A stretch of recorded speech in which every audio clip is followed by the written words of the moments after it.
Angel, are you there? Yes, sir. Shall we Shall we start? start? Yeah. Oh, yes. Good evening, everyone. Welcome to the third session of our online talk series, The Free Voice. As we all know, today we are having the third talk of our fortnightly online talk series, The Free Voice, wherein Peet Memorial Training College Mavelikara joins hands with the District Institute of Education and Training Diet Alappuzha and the Council for Teacher Education Foundation CTEF to organize the event. The Free Voice Talk series is a fortnightly online event that intends to diligently explore themes and topics that truly matter, and would hand over the mics to the stalwarts in their respective fields to talk to us on contemporary issues related to culture, education, society, arts, environment, technology, and many more. So, without much delay, we are beginning the session.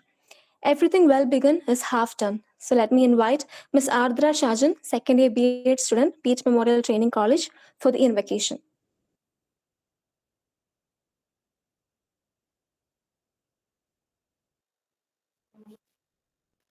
Lead kindly light amid the encircling gloom. Lead thou me. The night is dark and I am far from home. Lead thou me. Keep thou my feet, I do not ask to see the distant sea. One step enough for me. To welcome the gathering, I invite our former college union chairperson, Ms. Archana B. Thank you, Angel. Good evening, all. As we know, we are conducting an online talk series that is Peet Memorial Training College in association with Diet Alappuzha and the Council for Teacher Education Foundation. So, ഈ ഒരു talk series വളരെ successful ആയിട്ട് മുന്നോട്ട് പോയിക്കൊണ്ടിരിക്കുകയാണ്. And this is our third day. As we always say, we are having the best of speakers talking on the best of topics. And today, I'll start with our principal. She is the one who guides us for everything. സ്റ്റുഡൻസിൻ്റെ എല്ലാ creative ഐഡിയാസിനും support തന്ന് നമുക്ക് ഇങ്ങനെയുള്ള എല്ലാ പ്രോഗ്രാംസും സാധ്യമാകാൻ full support തന്ന് നിൽക്കുന്ന നമ്മുടെ കോളേജിൻ്റെ പ്രിയപ്പെട്ട പ്രിൻസിപ്പൽ ഡോക്ടർ മറിയാമ്മ മാത്യു മാമിനെ സ്നേഹത്തോടു കൂടി ഞാൻ ഈ പ്രോഗ്രാമിലേക്ക് സ്വാഗതം ചെയ്യുന്നു. Thank you. Yes, ma'am. Welcome, ma'am. And next, the best resource person and speaker we have got today, Aneesh sir. Mr. Aneesh M, who is the Assistant Professor, Department of Mass Communication and Journalism, NMSM Govt College, Kalpetta, Wayanad. Sir, we know that you are the best person we have got here today. നമുക്ക് ഒരുപാട് എക്സ്പെക്ടേഷനോട് കൂടിയിട്ട് we are expecting a great time with you. We know you are a very knowledgeable person. ഒരുപാട് post handle ചെയ്യുന്ന ഒരു വ്യക്തി കൂടിയാണ്. So we are going to have the very best time with you, sir. I wholeheartedly and with loads of love and respect welcome you to this show and this program, sir. Welcome, sir. And നമ്മുടെ എല്ലാ പ്രോഗ്രാംസിനും cooperate ചെയ്ത് എല്ലാ സഹകരണവും തന്നെ നിൽക്കുന്ന doctor Bindu K G, who is the principal of Diet Alappuzha, and Dr. M.S. Geeta ma'am, who is the chairman of CTF Kerala chapter. Bindu ma'amineയും Geeta ma'amineയും സ്നേഹത്തോടു കൂടി ഈ ഒരു talk സീരീസിലേക്ക് on behalf of our college, I welcome ma'am. Thank you. Thank you. So let us say Thank you. Thank you. Yes, ma'am. നമുക്ക് vote of thanks നൽകുന്ന നമ്മുടെ പ്രിയപ്പെട്ട മുംതാസ് മാം ആണ്. The best faculty we have in our college, and I welcome you to this talk series. copying from someone else's work without credit. And or all the programs in our college is coordinated with the Diet. Protection mark exposition, plagiarism, providing false information about the source of a quotation. So many times a quotation will be there, but it is a Every second question.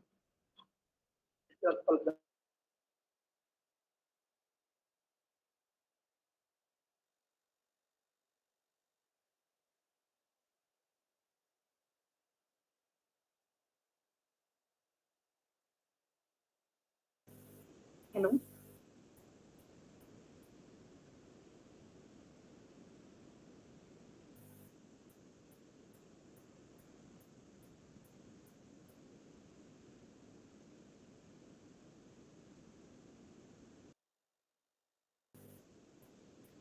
So all of you are welcome.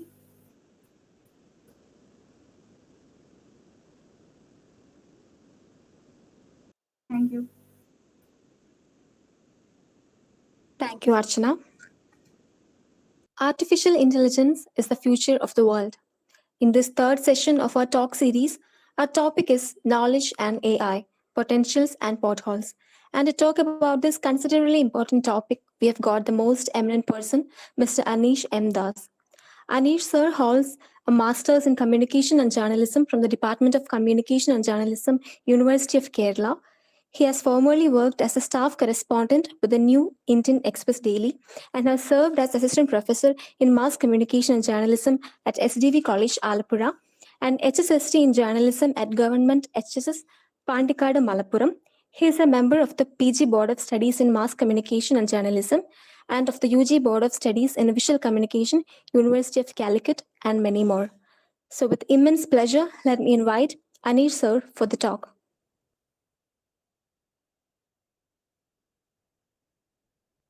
Thank you.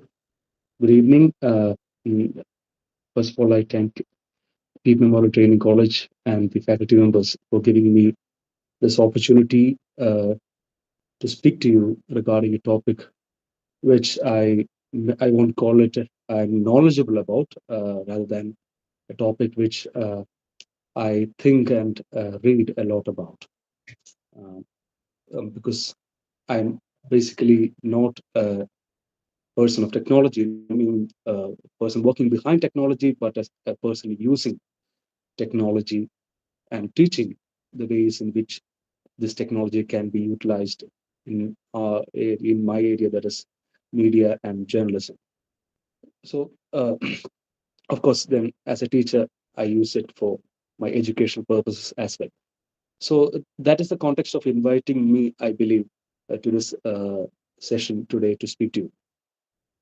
Before I begin, I'd like to know your opinions and your background knowledge about artificial intelligence, because as we know, we have been hearing a lot about artificial intelligence uh, during the past 3 or 4 months, since the launch of ChatGPT and other related string of technologies that came up after that. So I would like to know your ideas and your opinion, and also your awareness about artificial intelligence. So I'm going to start a presentation. There'll be a small quiz, and there'll be polls, and I believe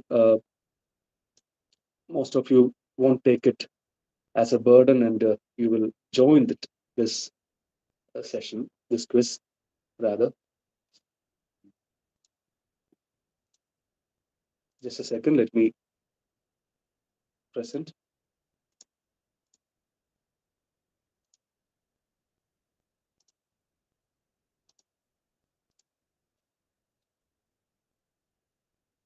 Um, I hope you can see my screen. Yes, sir. Okay. Hello, sir. Is it fine? So just you can minimize your Google screen, and if you can, if those of you can, just go to your browser and type joinmyquiz.com. The URL is in the presentation screen. Please also note the quiz, no, the code for the game. Okay, 096550.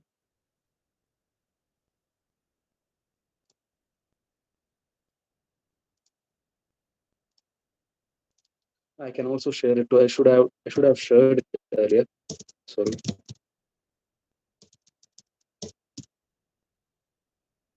Sir, can you post the link on the chat box? Yeah. Yes. Well, sir, I have shared you the link in WhatsApp as well. I'll post in chat box.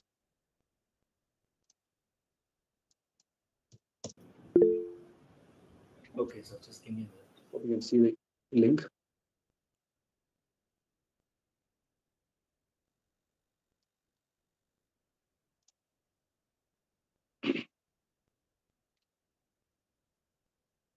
Those of you are joining via mobile phone, you can see the, I believe you can see the slides that I am showing in the Google Meet and the quizzes app as well. So there won't be a problem.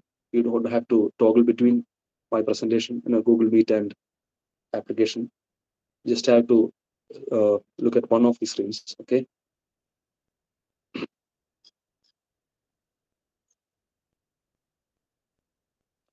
There are around 70, 80 plus people in the meet right now, and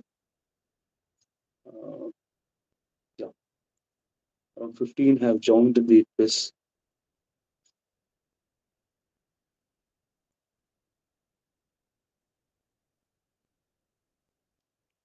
So as people are coming in,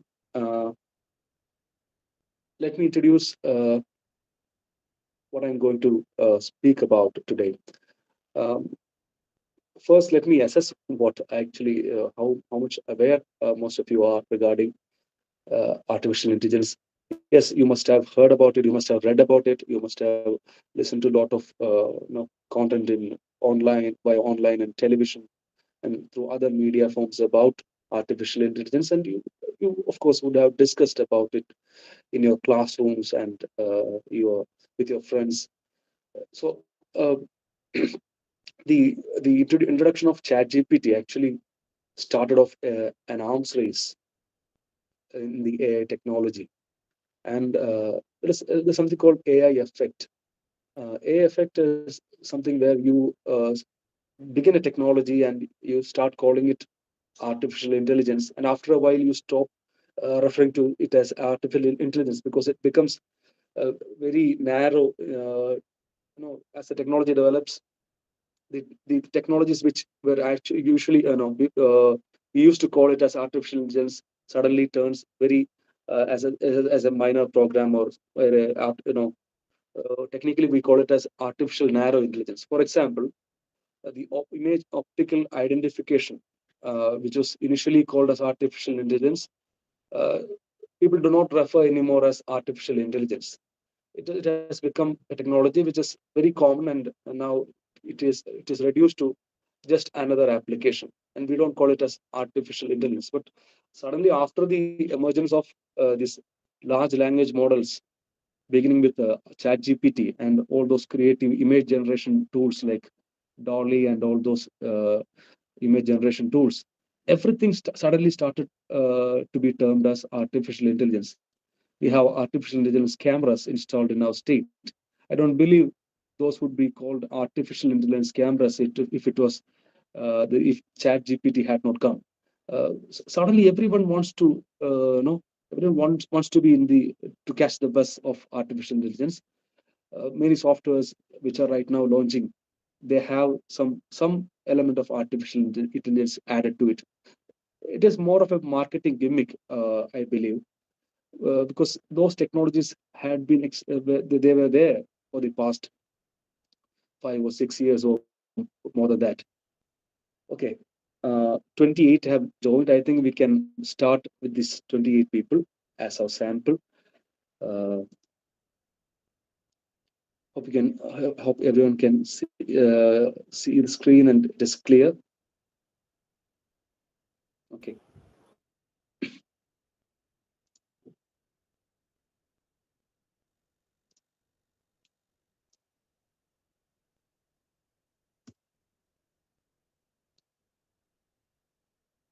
You have the first question. Artificial intelligence is better than human intelligence. Do you think that it is better than human intelligence? Because that was the debate that is going on right now. Whether this can better the human brain. what is the difference between all those artificial intelligence technologies that existed beforehand and the chat gpt, which is a large language model? Chat gpt exhibit a special trait that it has a neural network, which actually is a very basic thing, which very in its very basic form, it is similar to the human brain. It has a neural network. In its very basic form, it is something similar to the human brain. So yes, the I believe uh, even if it is not intelligent as a human brain or the human being, it has some potential of the human brain, right? Okay. Most of you, of course, obviously have disagreed to it, and most of you believe that human brain is far more superior, except for five of you, and then there are four other people who are not sure about it. So the majority is with human brain. Okay, I'll rephrase the same question. Okay, artificial intelligence will surpass human intelligence in future. Now let's see how you're going to answer. You can see the S tower growing higher and higher. But still there are people who believe that human brain will be better even in the future, even with the technology improving over time. There are two people who are not sure. Yes, but right now the majority has shifted to the artificial intelligence bettering human brain. So it can happen, it may happen. I will go with the people who are not sure about it. I will go with the minority, the two people who said they're not sure about whether the human brain will be bettered, will be improved upon by the artificial intelligence. Okay, see, let's see. So this was a recent article, rather an interview published by The Guardian. Nikolai Tangen, he's one of the world's largest collector of modern art, sculptures and paintings and even digital art. So according to Nikolai Tangen, he had opined that even if he's okay with the artificial intelligence created art, if it is better than the human art, what is wrong with it? That is what he said. So the context of this interview is that there is a parallel kind of protest going on from the art world, where the artists are protesting against the artificial intelligence the tools that enable people to give just some prompts, and by using that prompts they can create art. So that kind of protest is going on from the art world. People are posting, when they post their artworks online, they give a statutory warning, just like giving copyright. They're right now giving not to be used for training artificial intelligence systems. So artists are not allowing their art to be used for training artificial intelligence systems. So that is a kind of protest, and that is a kind of rebellion against artificial intelligence that is going on in the art world. And the Nikolai Tangen's comments comes in that context. And so this was very much discussed by the art world. So what is your opinion about this particular statement by this art collector? Do you believe? Do you agree with Nikolai Tangen? Do you believe that there's no problem in you know the artificial intelligence taking over the human abilities like creativity?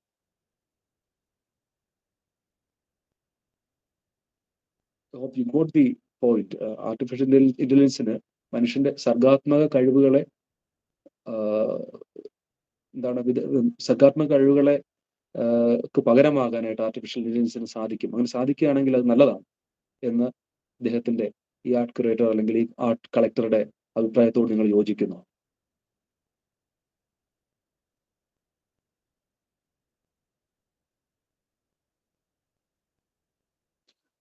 Okay, I believe the answer was obvious again. most of you disagree regarding this statement. This is obvious because we don't want, it is okay for many of us to, machines replacing very difficult jobs, laborious, physical labor. If a machine replaces physical labor, we are fine with it. But art is something that which we enjoy. We enjoy creating art. We enjoy working on creations. We enjoy making films. We enjoy making paintings. We don't consider making a sculpture as hard labor. We enjoy doing those kinds of things. We love writing poems, and we don't want technology to replace, artificial intelligence to replace all those things we love doing. Okay, so the answer is very obvious. Uh, but the question is, will AI make us stupid? We have comments like, people saying that with the mobile phones, people have become lazy. People used to remember back in the days of analog phones, people used to remember hundreds of numbers, many, maybe a dozen or more telephone numbers. People today, since the smartphones the arrival of mobile phones, people don't remember even their own personal number. So, are we becoming stupid? That's the next question. You must be knowing about this technology. Yeah, calculator. It was found in 1965. The electronic version of the calculator was developed in 1965. It is possible using semiconductors and algorithms. A combination of semiconductors and algorithms made possible this electronic calculator. Back in 1965, and I think this is a year when India started to produce its own semiconductors. So, in 1965, it enabled the semiconductors enabled Merriman to develop the first calculator. Did that particular calculator made us stupid, or did it make our job easier? Did it liberated us from the turmoil, the difficult mathematical burden which we had of calculating, of counting, of doing all the mathematical problems? So was it a lifesaver, or did it make us lazy? Look, all those. You have the around 9 people who really hate mathematics. They're saying that it's spared us from mental labor. I think there are some mathematics major students who say that it has made us stupid. And there are others who are puzzled with this question.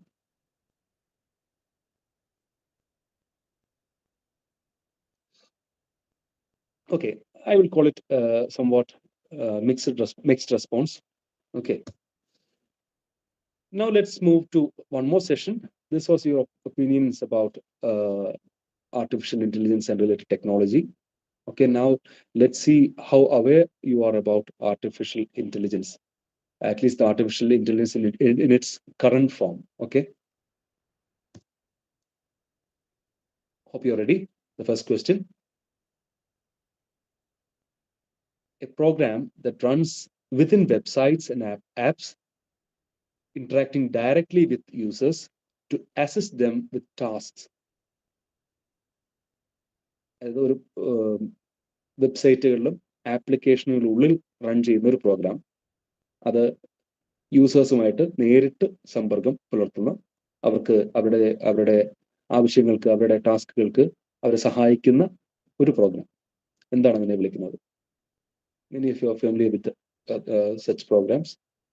Many websites are utilizing, many companies are utilizing this particular technology for their customer feedback, customer assistance, etc.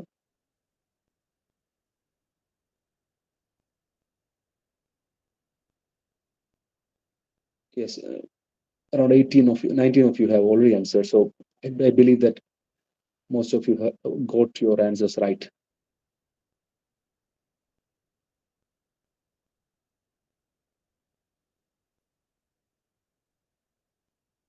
Okay, let's move on.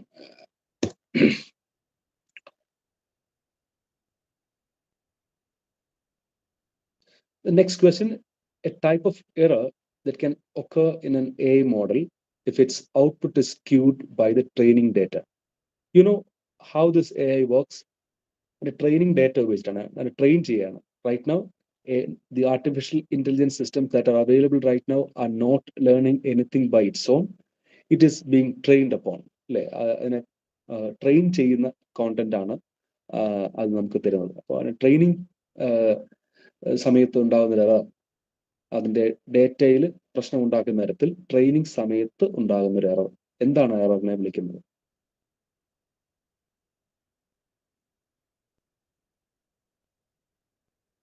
The type of error that occur in an AI model if its output is skewed by the train. ആ training ഡേറ്റയിൽ വരുന്ന പ്രശ്നങ്ങൾ കാരണം അത് ബോധപൂർവമോ അല്ലാതെയൊക്കെ ഉണ്ടാകും അല്ലെ, ബോധപൂർവമാണ് ഉണ്ടാകാൻ സാധ്യത എന്ന് വിശ്വസിക്കാം. അത് കാരണം ഉണ്ടാകുന്ന പ്രശ്നങ്ങൾ.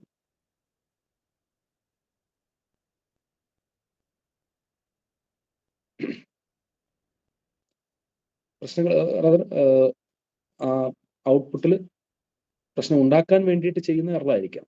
Okay okay again I think many of you are familiar with the term. അതുകൊണ്ടായിരിക്കണം പെട്ടെന്ന് തന്നെ ആൻസർ ചെയ്തെന്ന് വിശ്വസിക്കുന്നു. Next question.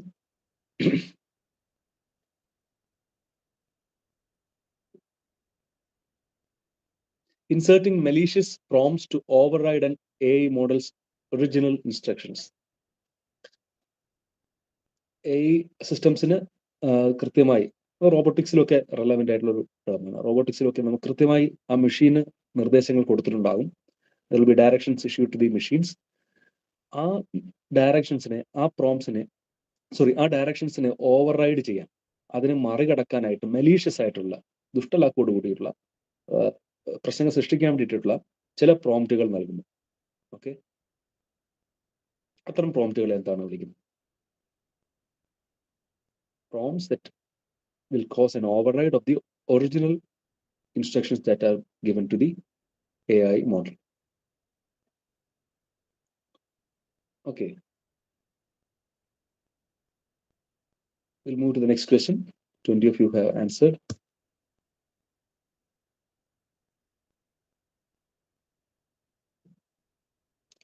A method of breaching the ethical safeguards of an AI system to bypass content moderation guidelines and allow the model to perform actions beyond its intended scope. Again, കഴിഞ്ഞ ക്വസ്റ്റിനോട് similar ആയിട്ടുള്ള question ആണ്. എത്തിക്കൽ standards, എത്തിക്കൽ safe guards, അതായത് അൺഎത്തിക്കലായിട്ട് ഒരു കാര്യം ചെയ്യാതിരിക്കാനായിട്ട് ചില നിർദ്ദേശങ്ങൾ, ചില കാര്യങ്ങൾ, ഗൈഡ് ലൈൻസ് കൃത്യമായി കൊടുത്തിട്ടുണ്ട്. അപ്പൊ അതിനെ ബൈപ്പാസ് ചെയ്യാൻ, അതിനെ ബ്രീച്ച് ചെയ്തുകൊണ്ട് ആ സിസ്റ്റം മോഡൽ ക്രിയേറ്റ് ചെയ്തപ്പെട്ട എന്ത് പർപ്പസിനാണോ അതിലുപരിയായിട്ട് മറ്റ് പർപ്പസുകൾക്ക് വേണ്ടി അത് ഉപയോഗിക്കാൻ തരത്തിലേക്ക് നടത്തുന്ന പ്രവർത്തനം. എന്താണ് അതിനെ വിളിക്കുന്നത്? ആ മെത്തേഡിനെ വിളിക്കുന്നത് എന്താണ്? ടെർമിനോളജിയാണ്.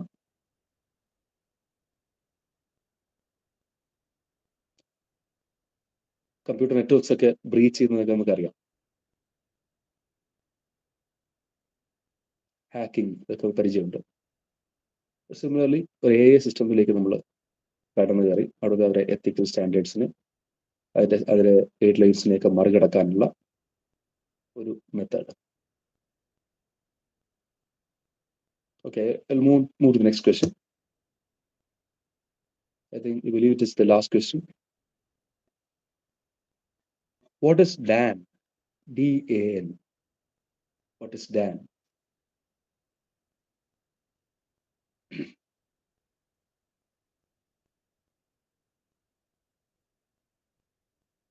This is a relatively new word. Okay.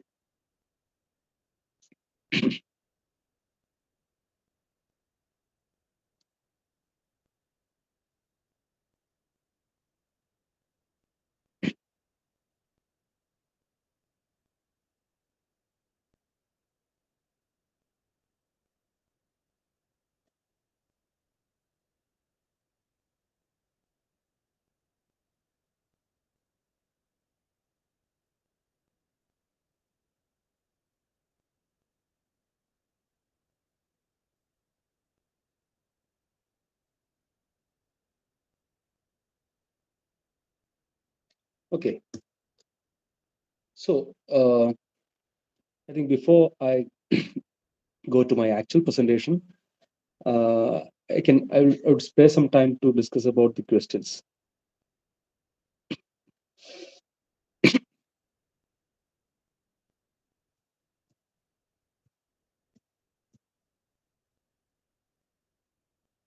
So the first question was,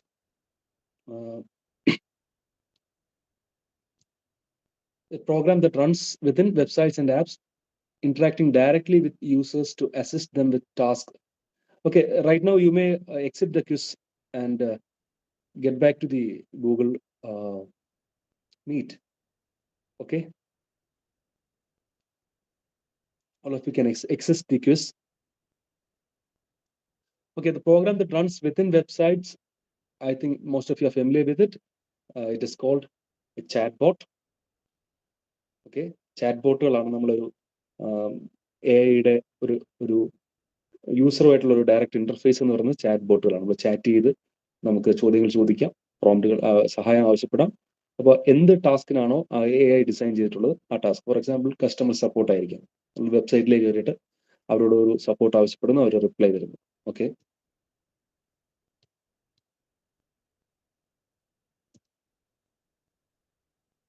അടുത്ത ക്വസ്റ്റ്യനിലേക്ക് പോകും. ചാറ്റ് ബോട്ട് ഫെമിലിയർ ആണ്, എസ്പെഷ്യലി ടെലിഗ്രാം യൂസേഴ്സിനൊക്കെ ഫെമിലിയർ ആയിരിക്കും. അതുകൊണ്ടാണ് കുറെ ആൾ ശരിയുത്തരം കൊടുത്തിട്ടുണ്ട്. ഞാൻ അതിന്റെ എക്സാക്ട് അത് കൺക്ലൂഡ് ചെയ്താൽ മാത്രമാണ് ഇതിന്റെ ഫൈനൽ റിസൾട്ട് കാണാൻ എനിക്ക് കഴിയുള്ളൂ. എനിക്ക് ഓരോ ക്വസ്റ്റിന് ശേഷം അത് എൻ്റെ ഒരു ഡേറ്റ കാണിക്കാമായിരുന്നു, ഞാനത് വിട്ടുപോയി. Okay, sorry for that. ആ പ്രസന്റേഷനിൽ അത് ചെയ്യാമായിരുന്നു.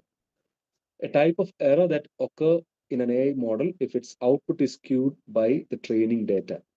അപ്പോൾ ട്രെയിനിങ് ഡേറ്റയിൽ വരുത്തുന്ന ചെറിയ ഒരു എന്താണ് മാനിപ്പുലേഷൻസ് എന്ന് വേണേൽ പറയാം. ആ മാനിപ്പുലേഷൻസിലൂടെ ഔട്ട്പുട്ടിനെ അത് ബാധിക്കുന്ന തരത്തിലേക്ക് മാറ്റുന്നതാണ് ബയസ് എന്ന് പറയുന്നത്.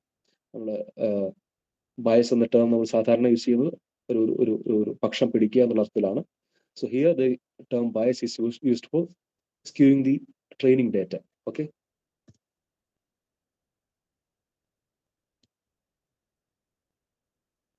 we'll discuss about the implications later during my presentation, actual presentation.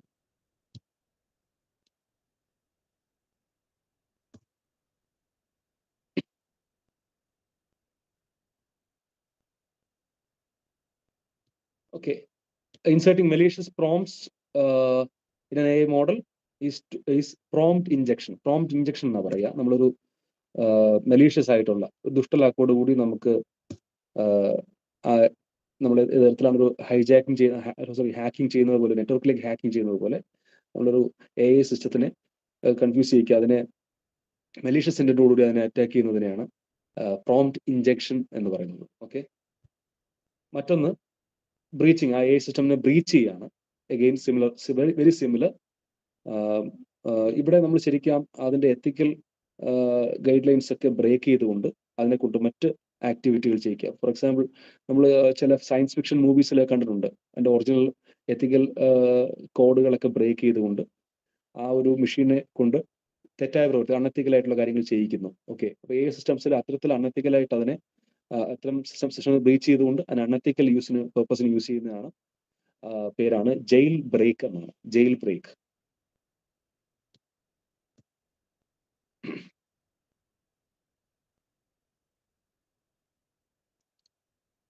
Next, final question was DAN. DAN means do anything now എന്നുള്ളതാണ്. Right now ഈ AI സിസ്റ്റംസ്, ഇപ്പോൾ അവൈലബിൾ ആയിട്ടുള്ള AI സിസ്റ്റംസ് ഒക്കെ റിയലി ഒരു കൺട്രോൾഡ് അറ്റ്മോസ്ഫിയറിൽ നർച്ചർ ചെയ്ത് കൊണ്ടുവരുന്ന AI systems ആണ്. They don't have the capacity to learn anything on their own. They are being trained upon. So if somebody gives a prompt, that is right now it is not possible with possible for ordinary users to use this technology right now, use this prompt right now. Do anything now is the answer for Dan. If you give that particular prompt, you can utilize, you can give a free way to the AI system, and it can do whatever on its own. It can learn whatever it want on its own. It can give you answers beyond its trained data. It can give you output rather than answers. We should say output beyond its trained data. So again, that is another thing we are afraid of, giving the machine its full, giving the machine its full control. That is another thing we are afraid of. Okay. So we'll move on to the actual presentation of the day. What is artificial intelligence? I think most of you know the artificial intelligence is using the potential of leveraging the capacity of computers and machines to mimic the problem solving and decision making capabilities of human mind. Okay, മനുഷ്യ മനസ്സിന് സമാനമായിട്ടുള്ള, അതിന്റെ കഴിവുകൾക്ക് സമാനമായിട്ടുള്ള decision മേക്കിങ്ങിലും problem solving, പ്രശ്നങ്ങൾ പരിഹരിക്കുന്നതിലും, കാര്യങ്ങൾ ഒരു cognitive ആയിട്ടുള്ള കാര്യങ്ങൾ തീരുമാനിക്കുന്നതിലും ഒക്കെ മനുഷ്യനെ മിമിക് ചെയ്യുന്നു. Not exactly replica of the brain, but it can mimic artificial intelligence. Okay, it can mimic human intelligence. This is one phenomenal seminal work done by Alan Turing regarding computing machinery and intelligence. This paper was presented in 1950. Okay, Turing test എന്നൊക്കെ നിങ്ങൾ ഒരുപക്ഷെ കേട്ടിട്ടുണ്ടാവും. Must have heard about Turing test. We'll explain it later. അതായത് ഡെഫിനേഷനിൽ, this is science and engineering of making intelligent machine, especially intelligent computer programs, which can perform similar tasks like human beings. But human brain സമാനമാണ്. ഇതിന്റെ last പാർട്ടാണ് നമ്മൾ ശ്രദ്ധിക്കേണ്ടത്. It does not have to confine itself to the methods that are biologically observed. Okay, neural നെറ്റ്വർക്കിന്റെ കാര്യം പറഞ്ഞു. Neuro സയന്റിസ്റ്റുകളൊക്കെ പറയുന്നത് human brain അതിന്റെ റിപ്ലിക്കേഷൻ അടുത്ത കാലത്തെങ്ങും പോസിബിൾ ആകില്ല എന്നുള്ള ഒരു ആശ്വാസമാക്കാണ് നമ്മൾ അവരുടെ ഭാഗത്ത് നിന്ന് കേൾക്കുന്നത്. ബട്ട് വേറൊരു അലൻ ട്യൂറിങ്ങിന്റെ ഈ ഒബ്സർവേഷൻ ആണ് ഏറ്റവും important. It does not have to work like the biologically observed intelligence in human brain. മനുഷ്യന്റെ ബ്രെയിൻ ചിന്തിക്കുന്നത് പോലെ അല്ലെങ്കിൽ അതിന്റെ ഒരു റിപ്ലിക്ക ആയിട്ട് വരേണ്ട ആവശ്യമില്ല. It can be intelligent in other ways. ഒരു ഡിഫറെന്റ് മെത്തേഡിൽ കൂടെ, ഒരു ഡിഫറെന്റ് പാത്തിലൂടെ അതിന് ഇന്റലിജന്റ് ആകാം. Not exactly in the way our brains think or our neural networks function. Okay.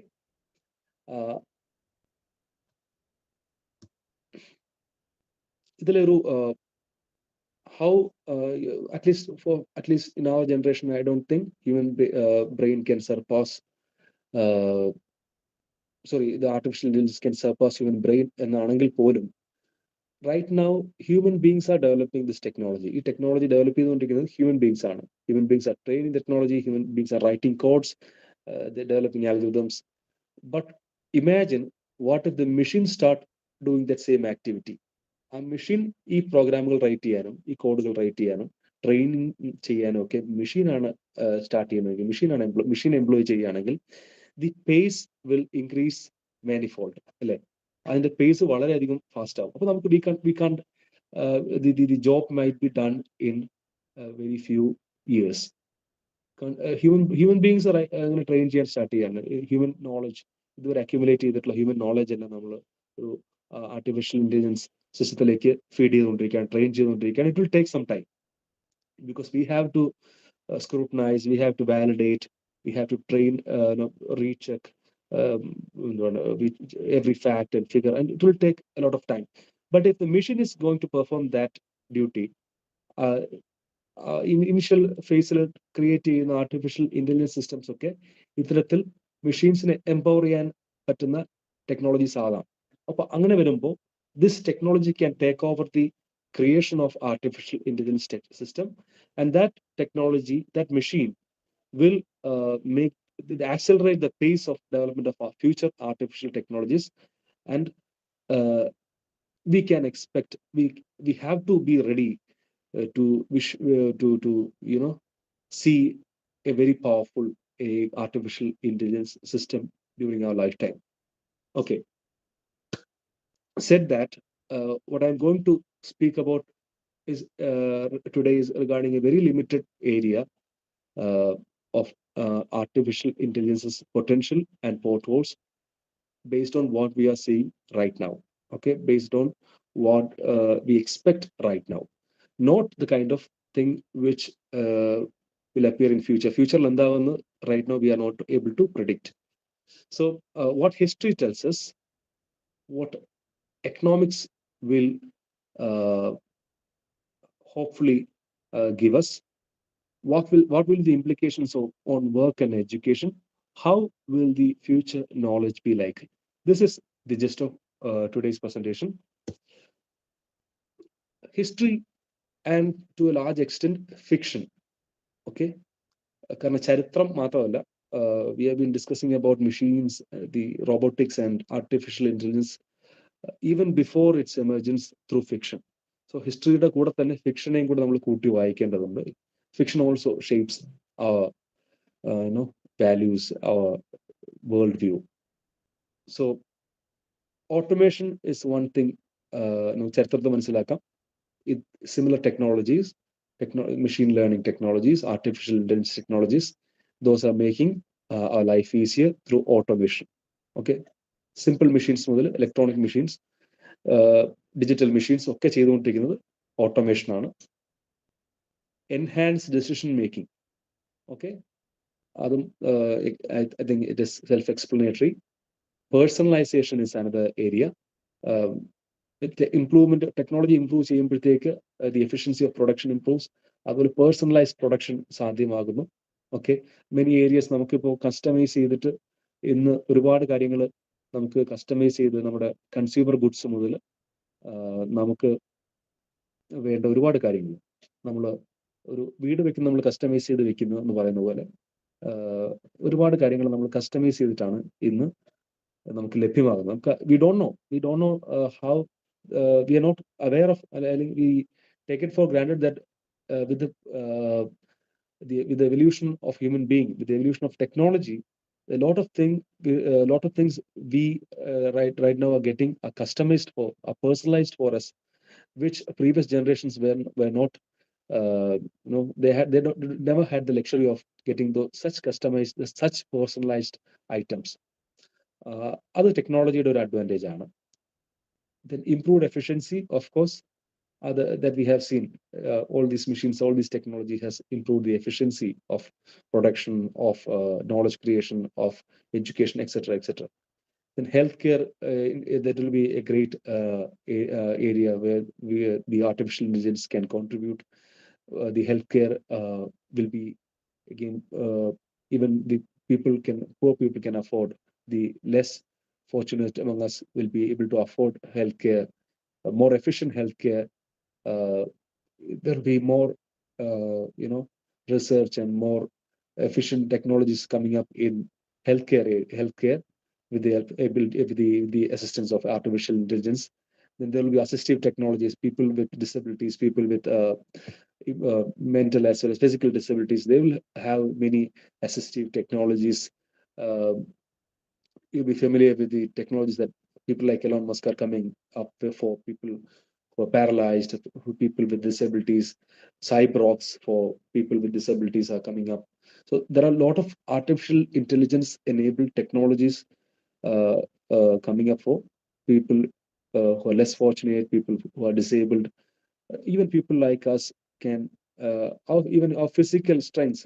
Recently I saw a video, a concept called having another thumb on our the other side of our finger, having an extra finger in our hand, which will enable us to handle things even more efficiently.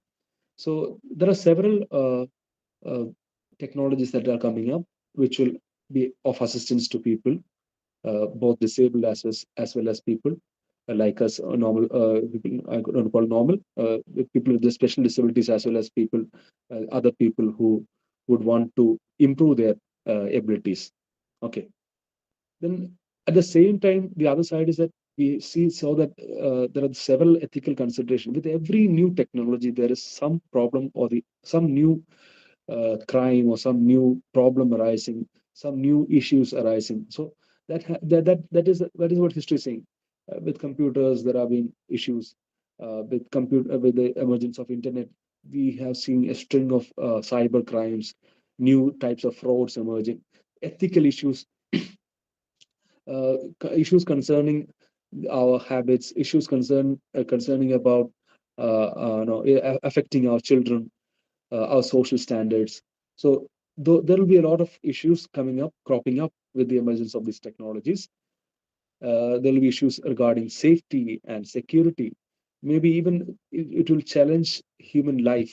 So there will be some safety issues, and this artificial intelligence may be even more dangerous for human beings uh, in these areas, especially safety and security and the existence, if you go a little far-fetched.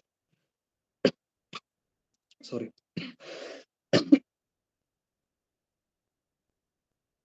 Sorry. Now we will move on to economics.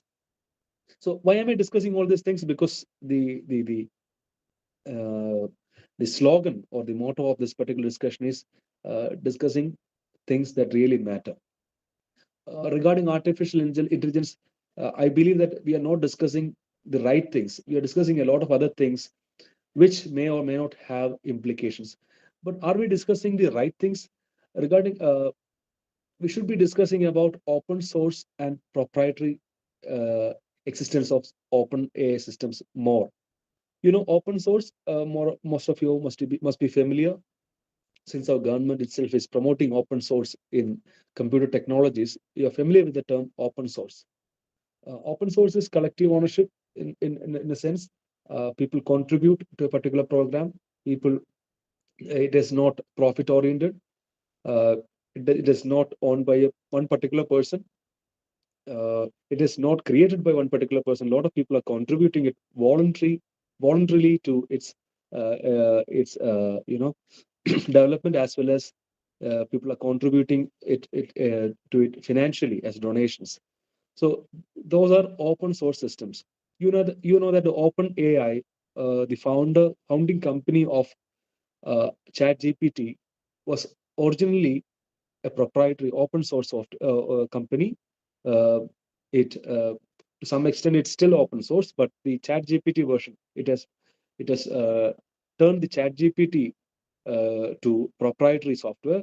Proprietary means you cannot duplicate it. You don't have the source file. You cannot utilize that particular program, the codes of that particular program, to develop other similar technologies. uh, it will be paid, it will be profit oriented, etc. and all. So this debate should be more prominent, I believe, rather than the debate about human existence and other all things which may or may not have implications, but those are future things.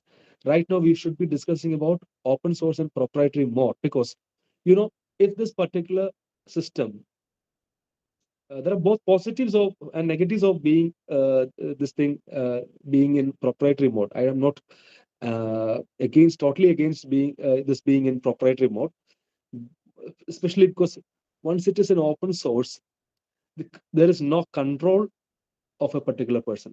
ആരുടെയും control ഇല്ല, ഒരു വ്യക്തി control ചെയ്യുന്നില്ല. ഇത് public അല്ലെങ്കിൽ open ആണ്. ഇതിനെ can be misused by a person. പക്ഷെ ഓപ്പൺ സോഴ്സുകൾ സാധാരണഗതിയിൽ മിസ്യൂസ് ചെയ്യാനുള്ള സാധ്യത കുറവാണ് when it comes to our experience with computing technology. But thing like അതിന്റെ സോഴ്സ് കോഡുകളൊക്കെ അവൈലബിൾ ആകുമ്പോൾ maybe it can be misused, and misuse ചെയ്തില്ലെങ്കിൽ തന്നെ it can over a period of time ഇതിന് ഒരു സെൽഫ് റിലയന്റ് ആയി മാറാം. ഇത് പ്രോഫിറ്റ് ഓറിയന്റഡ് അല്ല, സെൽഫ് റിലയന്റ് ആയി മാറാം. And it can disrupt our economy as well. കാരണം I believe that ഈ ടെക്നോളജിയെ പ്രൊപ്പറേറ്ററി ആക്കി മാറ്റിയതിന്റെ പിന്നിൽ ഒരുപാട് നമുക്കറിയാത്ത കാര്യങ്ങളുണ്ടെന്ന് ഞാൻ വിശ്വസിക്കുന്നുണ്ട്. കാരണം ഇഫ് ഓപ്പൺ സോഴ്സ് ഈ ടെക്നോളജി മുന്നോട്ട് പോയി കഴിഞ്ഞാൽ എക്സിസ്റ്റിംഗ് ആയിട്ടുള്ള ടെക് വേൾഡിലെ സോഫ്റ്റ്വെയർ ബിസിനസ്, IT ബിസിനസ്, ഇതിനെല്ലാം ഡിസപ്റ്റ് ചെയ്യാൻ സാധ്യതയുണ്ട്. ഇത് പ്രോഫിറ്റ് ഏൺ ചെയ്യുന്നില്ലെങ്കിൽ ആ ബിസിനസ്സുകളൊക്കെ നശിച്ചു പോകാൻ സാധ്യതയുണ്ട്. So there should be some profit in the business if a business has to go on. So if it is completely open source, then there will be problems for sure, because this particular technology is going to erase all the existing IT and IT related technologies. അതൊരു വലിയ പ്രോബ്ലമാണ്. So at the same time, proprietary ആവുന്നത് പൂർണ്ണമായിട്ട് we cannot accept it being proprietary altogether, because when it becomes proprietary, private ownership വരുന്നു. There will be a few number of people. If big tech companies like Google, Amazon, Apple ഒക്കെ ചെയ്യുന്നത് പോലെ big corporate companies, they can dictate the terms. They can sell this thing. They can നേരത്തെ പറഞ്ഞ പോലെ jail ബ്രേക്കുകളും അല്ലെങ്കിൽ bias data കൊണ്ട് ഔട്ട്പുട്ടിനെ skew ചെയ്യുന്ന കാര്യം പറഞ്ഞു. Those things can happen. AI സിസ്റ്റംസിനെ മാനിപ്പുലേറ്റ് ചെയ്യാനായിട്ട് അവർക്ക് particular company can manipulate their AI system and create many problems. Electoral എന്താണ് ഡിസിഷൻസ് മേക്കിങ്ങിൽ നമുക്ക് കോൺട്രിബ്യൂട്ട് ചെയ്യാൻ പറ്റും, അതിനെ അഫക്റ്റ് ചെയ്യാൻ പറ്റും. You know what is happening in media. അതിൻ്റെ ഒരു എത്രയോ ടൈംസ് ഹയർ ആയിരിക്കും ഇതിന്റെ ഇഫക്റ്റ്. ഒരു AI സിസ്റ്റം ഫ്യൂച്ചറിൽ ആളുകൾ AI സിസ്റ്റംസിനെ പൂർണ്ണമായി ഡിപ്പെൻഡ് ചെയ്തുകൊണ്ടിരിക്കുന്ന ഒരു സമയത്ത് ഒരു AI സിസ്റ്റമിനെ മാനിപ്പുലേറ്റ് ചെയ്യുക എന്നുള്ളത് വളരെ ക്രൂഷ്യൽ ആയിട്ടുള്ള, വളരെ ഇഫക്റ്റ് ഉണ്ടാക്കുന്ന, വളരെ ഫാർ റീച്ചിങ് ഇഫക്റ്റ് ഉണ്ടാക്കുന്ന ഒരു കാര്യമായിരിക്കും. സോ പ്രൊപ്പറേറ്ററി ആയിട്ട് നിൽക്കുന്നത് അനദർ ഡേഞ്ചർ ആണ്. ഗവൺമെന്റ് കൺട്രോൾ വേണോ പ്രൈവറ്റ് ആണോ എന്നുള്ളത് മറ്റൊരു ഡിബേറ്റ് ആണ്. Government control means depends upon what kind of government you have, who comes in to power എന്നുള്ളത് വലിയ പ്രോബ്ലമാണ്. അപ്പോൾ somebody who is in power can manipulate things. Government control വേണോ or it should be private എന്നുള്ളത്, private ആണോ അത് public ആണോ എന്നുള്ളൊരു debate again comes up. It is also a relevant debate, whether it should be profit generating. Profit generating ആകുന്നതിൻ്റെ ഒരു വലിയ advantage ഞാൻ പറഞ്ഞു, പ്രൊപ്പറേറ്ററി പ്രൈവറ്റ് പ്രോഫിറ്റ് ജനറേറ്റിംഗിൻ്റെ ഒരു വലിയ advantage, they would not let it 100% machine കൺട്രോളിലേക്ക് അവർ കാര്യങ്ങളെ വിടില്ല. Because people are behind it, people want profit താല്പര്യമുള്ള ആളുകളാണ് ഇത് കൺട്രോൾ ചെയ്യുന്നതെങ്കിൽ they won't let the machine take full control. If machine takes full control, machine തന്നെ ഡെവലപ്പ് ചെയ്യുന്നു, മെഷീന് വേണ്ടി തന്നെ പ്രവർത്തിക്കുന്നു, ഹ്യൂമൻ ബീങ്സ് അപ്രസക്തമാകുന്നു, there is no profit. So ആ ഒരു സ്റ്റേജിലേക്ക് ഈ private ownership profit generating model പോകുന്ന ഒരു കാലത്ത് നമുക്ക് എക്സ്പെക്ട് ചെയ്യാൻ പറ്റില്ല. So that is a positive. മെഷീന്റെ ഫുൾ കൺട്രോളിലേക്ക്, മെഷീന്റെ ഫുൾ പൊട്ടൻഷ്യലിലേക്ക് എത്താൻ ഒരിക്കലും അത്തരത്തിലൊരു പ്രോഫിറ്റ് മോഡൽ ഓപ്പറേറ്റ് ചെയ്യുന്ന സിസ്റ്റം അനുവദിക്കില്ല. At least we hope that happens. Okay, so it has ഈ ഒരു എക്കണോമിക് അനാലിസിസ് നോക്കുകയാണെങ്കിൽ it has both implications. Okay, ഈ പറയുന്ന കാര്യങ്ങളൊക്കെ ലാർജ്ലി ഹൈപ്പോത്തസിസ് ആണ്. Okay, we cannot test these things. ഇതൊക്കെ ഹൈപ്പോത്തസിസുകളാണ്. Then regarding work and education, ഇവിടെ lot of debate is going on regarding these things. ഇതാണ് നമ്മൾ ഇൻസ്റ്റന്റ്ലി നമുക്ക് ഡയറക്റ്റ് നമുക്ക് ഇമ്മീഡിയറ്റ് ഇംപ്ലിക്കേഷൻസ് അതൊക്കെയാണല്ലോ. That's why we are discussing more about these things. Automation of repetitive task, we are happy with that അല്ലെ. Repetitive task, boring ടാസ്കുകൾ, routine jobs, we are happy with the technology taking up those things. Clerical job പലതും നമ്മൾ repetitive ആയിട്ടുള്ള ടാസ്കുകൾ, if machine is doing it, we are happy about it. We can utilize those things, those our faculties for other very fruitful purposes. What does history tell us? ആലോചിച്ച് നോക്കൂ, why are human beings why are we thinking about a lot of other things? You're thinking about universe, you're thinking about existence, you are creating, human beings are creative. What about other animals and other beings? How come we are more creative, we are more intelligent than other systems. അതിന് കുറേയധികം evolutionary reasons ഉണ്ട്. അതിൽ ഒന്ന്, we are not concerned about several other things that other animals are concerned about. നമുക്ക് we are not under threat. നമുക്ക് we have houses. House ഒരു ടെക്നോളജിയാണ്, നമ്മുടെ Holmes ഒരു ടെക്നോളജിയാണ്. ആ ടെക്നോളജി വന്നപ്പോൾ we are safe. അപ്പോൾ നമ്മുടെ ഒരു ഫാക്കൽറ്റി, നമ്മുടെ ഈ അലേർട്ട് ആയിരിക്കേണ്ട ഫാക്കൽറ്റി, പ്രിഡേറ്റേഴ്സ് എന്നുള്ള പ്രിഡേറ്റേഴ്സ് നമ്മൾ അറ്റാക്ക് ചെയ്യുന്നുള്ള ഭയമില്ലാതെ അതിന് വേണ്ടിയിട്ടുള്ള അലേർട്ട് ആയിരിക്കുന്ന ഫാക്കൽറ്റീസ് ഒന്നും നമുക്ക് ഉപയോഗിക്കേണ്ടി വന്നില്ല. അങ്ങനെ we became stupid in that area, അല്ലേ? നമ്മുടെ ആദ്യത്തെ പോയിന്റിലേക്ക് വരാണ്. We became stupid. നമുക്ക് അലേർട്ട്നെസ് കുറഞ്ഞു. നമുക്ക് എന്താണ് ഫിസിക്കൽ എബിലിറ്റീസ്, പ്രിഡേറ്റേഴ്സുമായിട്ട് ഫൈറ്റ് ചെയ്ത് നിൽക്കാനുള്ള ഫിസിക്കൽ എബിലിറ്റീസ് നമുക്ക് കുറഞ്ഞു.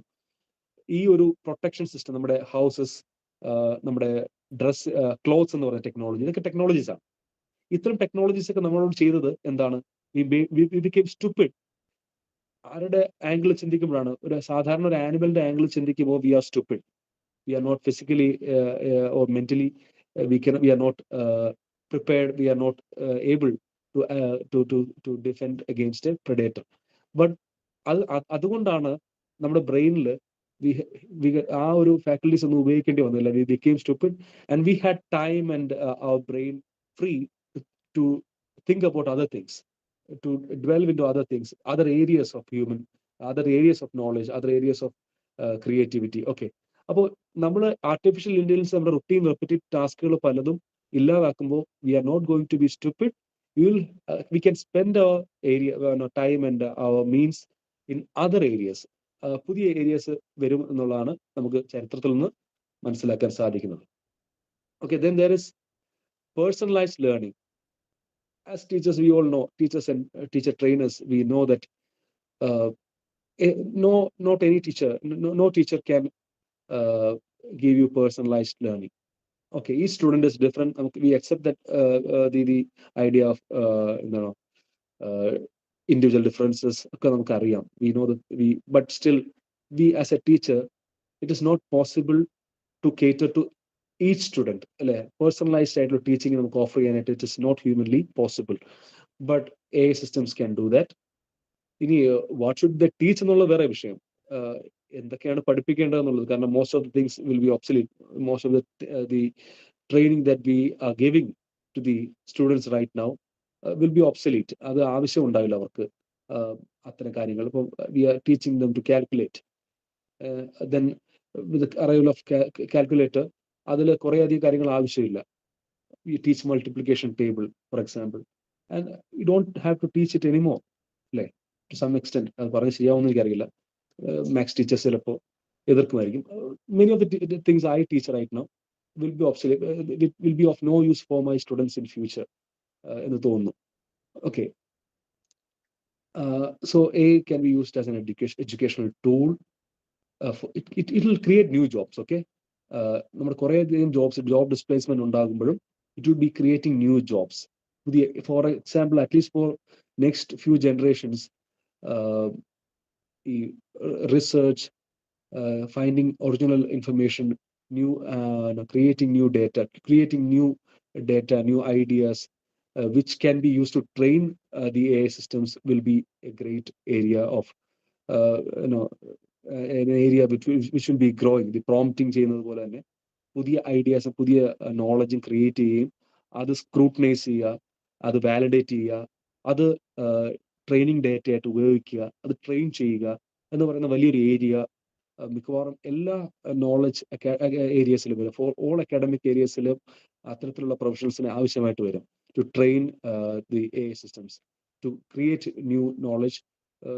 Research will be a great area in future.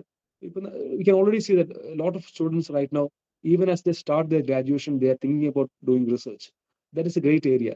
അത് ഒരുപാട് മറ്റ് റീസൺസ് കൊണ്ടായിരിക്കും കുട്ടികൾ റിസർച്ചിലേക്ക് വരുന്നത്. പ്രോപ്പർ ജോബ് കിട്ടുന്നില്ല, അല്ലെങ്കിൽ വൊക്കേഷണൽ ഏരിയസിലെ ഷോർട്ടേജ് ഒക്കെ ആയിരിക്കും അവർ റിസർച്ചിലേക്ക് വരുന്നത്. But still research will be A great area, because new research, even ഒരു ഗ്രാജുവേറ്റ് സ്റ്റുഡൻറ് ചെയ്യുന്ന റിസർച്ച്, ഞാൻ നോളജിലേക്ക് വരുമ്പോൾ എക്സ്പ്ലെയിൻ ചെയ്യാൻ ഇരിക്കുന്ന കാര്യമാണ്.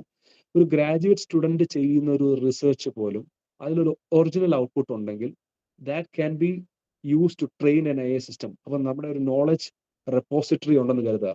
ആ റെപ്പോസിറ്ററിയിലേക്ക് ആ നോളജ് ആഡ് ചെയ്യാൻ പറ്റും. So research will be A great area. Research will be A paid job in future if AI systems are to be trained using original ideas, original knowledge. Human beings have to create that knowledge. Human beings have to scrutinize it. Human beings have to validate it with the human agency എന്ന് പറയില്ലേ, ആ human agency ഇവിടെയൊക്കെ ആവശ്യമായിട്ട് വരും. At least for next few generations we will be creating new jobs till at least till the artificial intelligence supersedes our human brain. There will be jobs for us. There will be new jobs created by the artificial intelligence. Okay. Reskilling is another area. If you lose conventional jobs, we will have to reskill ourselves and find new job. Teaching profession after a few years, I will have to learn something new using what is available at that time. Understanding what is available at that time, I will have to reskill myself. I will have to relearn, and I will have to take a new occasion to earn my bread and butter. So it happens. Reskilling ഭാവിയിൽ വേണ്ടി വരും. And finally, to conclude about knowledge,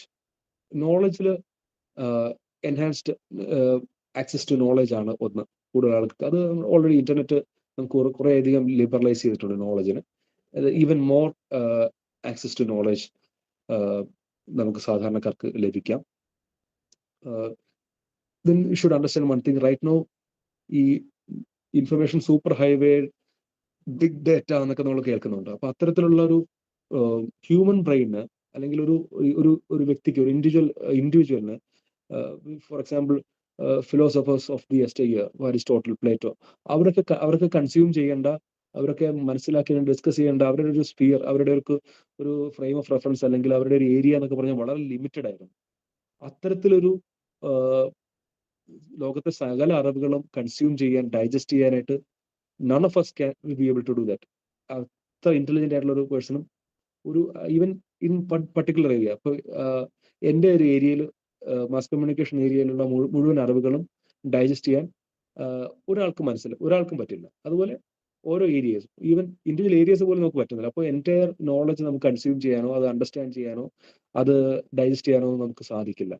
but ഒരു intelligent system നമുക്ക് ഉണ്ടെങ്കിൽ, artificial intelligence system, ഒരു knowledge repository ഉണ്ടെങ്കിൽ, entire knowledge accumulated over the years, over the centuries can be added to that particular knowledge repository, and that can be elicited for us to perform our task. നമുക്ക് എന്തെങ്കിലും ആവശ്യമുള്ളപ്പോൾ അതിൽ നമുക്ക് elicit ചെയ്തെടുക്കാൻ പറ്റും.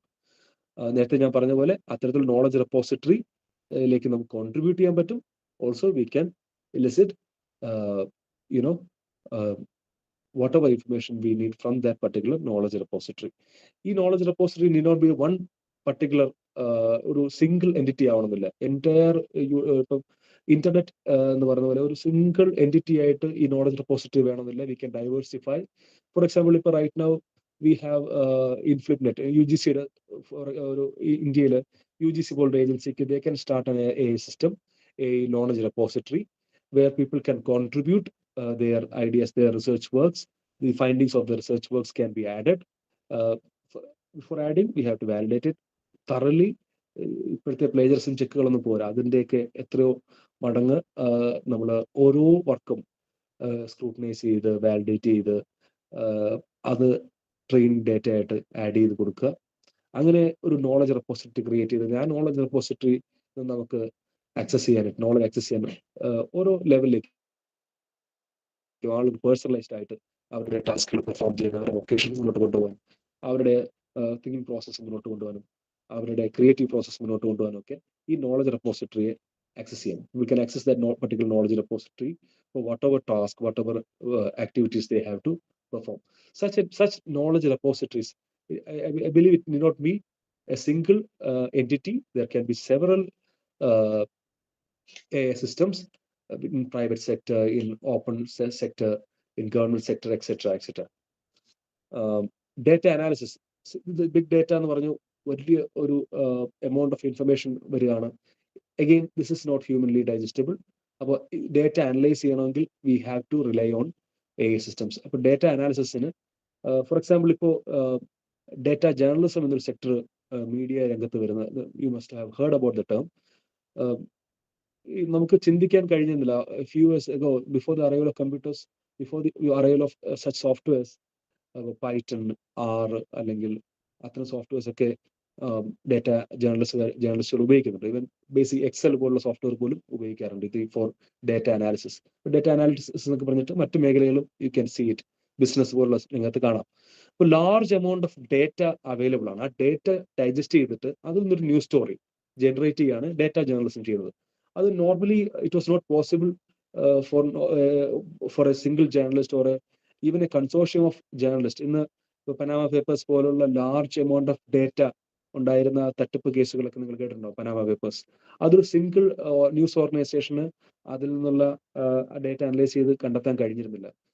അത് it was shared between lot of news organisations across the world, across countries, and hundreds of thousands of journalists, a consortium of journalists were formed, and they actually analyzed the entire data. They divided the papers, the documents between themselves, and they came up with hundreds and thousands of stories, news stories about that Panama Papers, about the fraud, financial fraud that was committed. അപ്പോൾ അത്തരത്തിലുള്ള അതിനേക്കാൾ കൂടുതൽ datas ഇന്ന് ഓരോ companies, ഓരോ ഇൻഡസ്ട്രിയിലും ഓരോ ഏരിയയിലും generate ചെയ്യപ്പെടുന്നുണ്ട്. അപ്പൊ അത് അനലൈസ് ചെയ്തിട്ട് അത് ന്യൂസ് സ്റ്റോറീസ് ആയിട്ടും ബിസിനസ് ഡിസിഷൻസ് എടുക്കാനും ഒക്കെ ചെയ്യണമെങ്കിൽ human beings cannot do that. We need artificial intelligence systems to do that. As artificial intelligence is also a necessity, it is not just a luxury, it is a necessity of today's world. ഇന്നത്തെ ആവശ്യകത കൂടിയാണ്, ഇന്നത്തെ knowledge സെക്ടറിന്റെ ആവശ്യകത കൂടിയാണ് artificial intelligence. അത് പറഞ്ഞുകൊണ്ട് conclude ചെയ്യാം എന്ന് കരുതുന്നു. If there are any questions or rather discussions, I believe we can move to that. Velu sir, is it okay? Yes, sir. Perfect. Yes.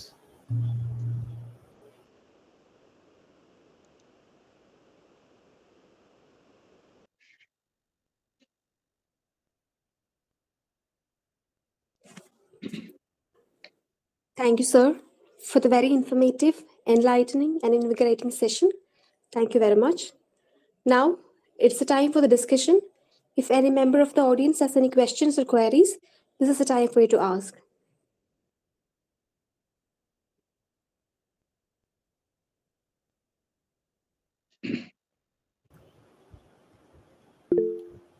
Sir, I don't have any question as such. എനിക്കൊരു സാറിൻ്റെ presentation കണ്ടുകൊണ്ടിരുന്നപ്പോഴേക്കും there are a few concerns that I had. ശരിക്കും പറഞ്ഞു കഴിഞ്ഞാൽ sir reskilling എന്ന് പറയുന്ന ഒരു term ഉപയോഗിക്കുന്നത് കേട്ടപ്പോൾ, because what is the future hold for us എന്നുള്ളൊരു വലിയ ചോദ്യം ശരിക്കും പറഞ്ഞു കഴിഞ്ഞാൽ നമ്മൾ വളരെ കാഷ്വൽ ആയിട്ട് ആർട്ടിഫിഷ്യൽ ഇൻ്റലിജൻസിനെ കുറിച്ചും ചാറ്റ് ജിപിയുടെ പൊട്ടൻഷ്യൽസിനെ കുറിച്ചൊക്കെ സംസാരിക്കുമ്പോഴേക്കും we were talking of reskilling, which is in fact like we had a similar discussion on the ASC the other day. ഇതുമായിട്ട് റിലേറ്റ് ചെയ്തൊരു കാര്യം വന്നപ്പോഴേക്കും പുതിയ സ്കിൽസിൽ ടീച്ചേഴ്സ് ട്രെയിൻഡ് ആവണമെന്നും, because what the future holds for us എന്ന് പറയുന്നത് we are quite unsure what the future holds for us എന്നുള്ളതിനെ കുറിച്ചൊക്കെ ഒരു പരാമർശങ്ങളുണ്ടായി. അപ്പോൾ ഇതുമായിട്ട് തന്നെ റിലേറ്റ് ചെയ്ത് മറ്റൊരു കാര്യം പറഞ്ഞതെന്ന് വെച്ച് കഴിഞ്ഞാൽ ഈ ഡിസപ്പിയറൻസ് ഓഫ് ലൈബ്രറീസ് എന്ന് പറഞ്ഞിട്ടുള്ളൊരു കാര്യത്തിനെ കുറിച്ചും സംസാരിക്കുകയുണ്ടായി. ബിക്കോസ് ഇപ്പം നാക്കൊക്കെ തന്നെയാണെങ്കിൽ ഇപ്പോൾ അക്രഡിറ്റേഷൻ വരുമ്പോഴേക്കും ലൈബ്രറീസിനെ കുറിച്ചുള്ള ചോദ്യങ്ങൾ പഴയതുപോലെ ഒന്നും ചോദിക്കുന്നില്ല, ബിക്കോസ് എല്ലാം ഡിജിറ്റലൈസേഷൻ്റെ പ്രോസസ്സിലേക്ക് മാറുന്നത് കൊണ്ട് തന്നെ ഇനി എത്ര നാളത്തേക്ക് ഒരു നമ്മുടെ പഴയ ലൈബ്രറീസും പുസ്തകങ്ങളൊക്കെ ഉണ്ടാവും എന്നുള്ളതും, whether the whole the digital process is going to replace the entire thing എന്നുള്ളതിനെ കുറിച്ച് കൺസേൺസ് ഒക്കെ വന്നപ്പോഴേക്കും, so it's kind of a very hazy, very abstract, very obscure idea that we still have. പക്ഷെ എന്നാൽ പോലും കുറച്ച് കൺസേൺസ് ഉണ്ട് അധ്യാപകർ എന്ന നിലയിൽ നമുക്ക് ഇതിനെക്കുറിച്ച് എന്നുള്ളതാണ് എൻ്റെ ഒരു observation.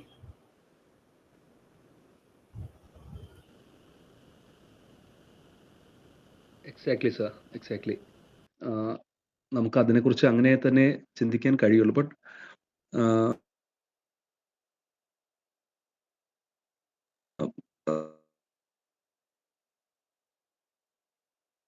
Right now will be hopeful. നമുക്കത് ഒരു പോസിറ്റീവ് സെൻസിൽ എടുത്തുകൊണ്ട് AI സിസ്റ്റംസിലൊക്കെ ഉണ്ടാകും, ഹ്യൂമൻ ബീങ്സ് റെലവൻ്റ് ആയി നിൽക്കും എന്നുള്ളൊരു പോസിറ്റീവ് നോട്ടിൽ നമുക്ക് മുന്നോട്ട് പോകുന്നതായിരിക്കും നല്ലതെന്ന് തോന്നും. ആൻഡ് ഓൾസോ നമ്മൾ ഇപ്പോൾ ഡിസ്കസ് ചെയ്യുന്ന പല കാര്യങ്ങളും ഓൾറെഡി റെലവൻ്റ് അല്ലാത്ത പല കാര്യങ്ങളും നമ്മൾ ഇപ്പോഴും പഠിപ്പിച്ചുകൊണ്ടിരിക്കുന്നുണ്ട്. അപ്പോൾ അതിനെക്കുറിച്ചൊക്കെ നമുക്ക് ചിന്തിക്കാൻ എന്താണ് റിലവൻറ്റ്, എന്ത് റിലവൻ്റ് അല്ല. അതേസമയം തന്നെ നമ്മുടെ വാല്യൂ സിസ്റ്റംസ്, നമ്മുടെ social order, human life it self, അതിൻ്റെ എക്സിസ്റ്റൻസ് ഒക്കെ കൺട്രോൾ ചെയ്യുന്ന, അതൊക്കെ പ്രൊട്ടക്റ്റ് ചെയ്യുന്ന രീതിയിൽ ഒരു പോസിറ്റീവ് സെൻസ്, പ്രോഗ്രസീവായിട്ട് തന്നെയാണ്, തീർച്ചയായിട്ടും പ്രോഗ്രസീവായിട്ട് അതിനെ പ്രൊട്ടക്റ്റ് ചെയ്യാനുള്ള ഒരു ഒരു ഒരു റോള് ടീച്ചേഴ്സിന് എടുക്കാൻ തോന്നുന്നു. അതിന് വേണ്ടിയിട്ടുള്ള കോൺട്രിബ്യൂഷൻസ് ടീച്ചേഴ്സിന് കൊടുക്കാം. ടെക്നോളജിയിൽ ഓഫ് കോഴ്സ് ടെക്നോളജിയുടെ കടന്നു വരെ നമുക്ക് പ്രിവെൻറ്റ് ചെയ്യാൻ പറ്റില്ല. We have no other go. അത് തന്നെയാണ് തോന്നുന്നത്. നമുക്ക് we have no other go. We have to live with it, and at the same time as teachers we have to help the future generations to live with the technology, to preserve and protect whatever desired tendencies of the values of the society and human beings എന്നുള്ളത്. എല്ലാം protect ചെയ്യണമെന്നല്ല, നമുക്ക് progressive ആയിട്ടുള്ള, നമുക്ക് human beings എന്നുള്ള എക്സിസ്റ്റൻസിന് ആവശ്യമായിട്ടുള്ള, human റിലേഷൻഷിപ്പിന് ആവശ്യമായിട്ടുള്ള കാര്യങ്ങളൊക്കെ protect ചെയ്ത് പോകുന്ന രീതിയിൽ, അതുപോലെ ഈ എല്ലാ ആർട്ടിഫിഷ്യൽ ഇന്റലിജൻസ് സിസ്റ്റംസിലും ഒരു ഹ്യൂമൻ ഏജൻസിയുടെ പ്രസൻസ് നിലനിർത്തക്ക രീതിയിലുള്ള കോൺട്രിബ്യൂഷൻസ് നമുക്ക് ചെയ്യാൻ പറ്റുമെന്ന് തോന്നുന്നു. അതിൻ്റെ as it unravels we have to keep on finding out newer strategies and methods of teaching. അത്രേ പറയാൻ പറ്റുള്ളൂ തൽക്കാലം sir. Yes, there is someone was raising your hand. Hello, sir. Am I audible? Yes, ma'am. Yeah. Please. So, sir പറഞ്ഞായിരുന്നു ഈ റീസ്കില്ലിങ്ങിന്റെ കാര്യം. അപ്പം ഈ job market എങ്ങനെയായിരിക്കും sir? Can you make a prediction on how it will be? Prediction ചെയ്യാനായിട്ടുള്ള ഒരു knowledgeable ആയിട്ടുള്ള ആളാണ് ഞാനൊന്നും വിശ്വസിക്കുന്നില്ല. എങ്കിൽ still at least in my area, that is education as well as mass communication, journalism, I believe നമ്മുടെ students ചോദിക്കാറുണ്ട്. ഇപ്പം you saw some news organizations have already tried to utilize artificial intelligence, especially to write their routine stories. ദൈനംദിനം വരുന്ന വാർത്തകളുണ്ടല്ലോ, അതായത് for example നമ്മളിപ്പോൾ ഒരു അപകടം report ചെയ്യുന്നു. അപ്പോൾ സ്ഥിരമായിട്ടൊരു ഫോർമാറ്റിലൊക്കെ ചിലരൊക്കെ ഒരുപക്ഷെ നിങ്ങളൊക്കെ കേട്ടിട്ടുണ്ടാവും, ഇൻവെർട്ടഡ് പിരമിഡ് ഫോർമാറ്റ്, അതിനകത്ത് 5Ws and 1H കൊടുക്കുന്നത്, എന്ത്, എങ്ങനെ, എപ്പോൾ, എവിടെ സംഭവിച്ചു, റുട്ടീനായിട്ടുള്ള പോകുന്ന ഇത്തരം വാർത്തകളൊക്കെ ഇപ്പോഴത്തെ മെഷീൻസിന് എഴുതാൻ കഴിയും. ഫോർ എക്സാമ്പിൾ നിങ്ങൾക്ക് ട്രൈ ചെയ്യാവുന്നേ ഉള്ളൂ.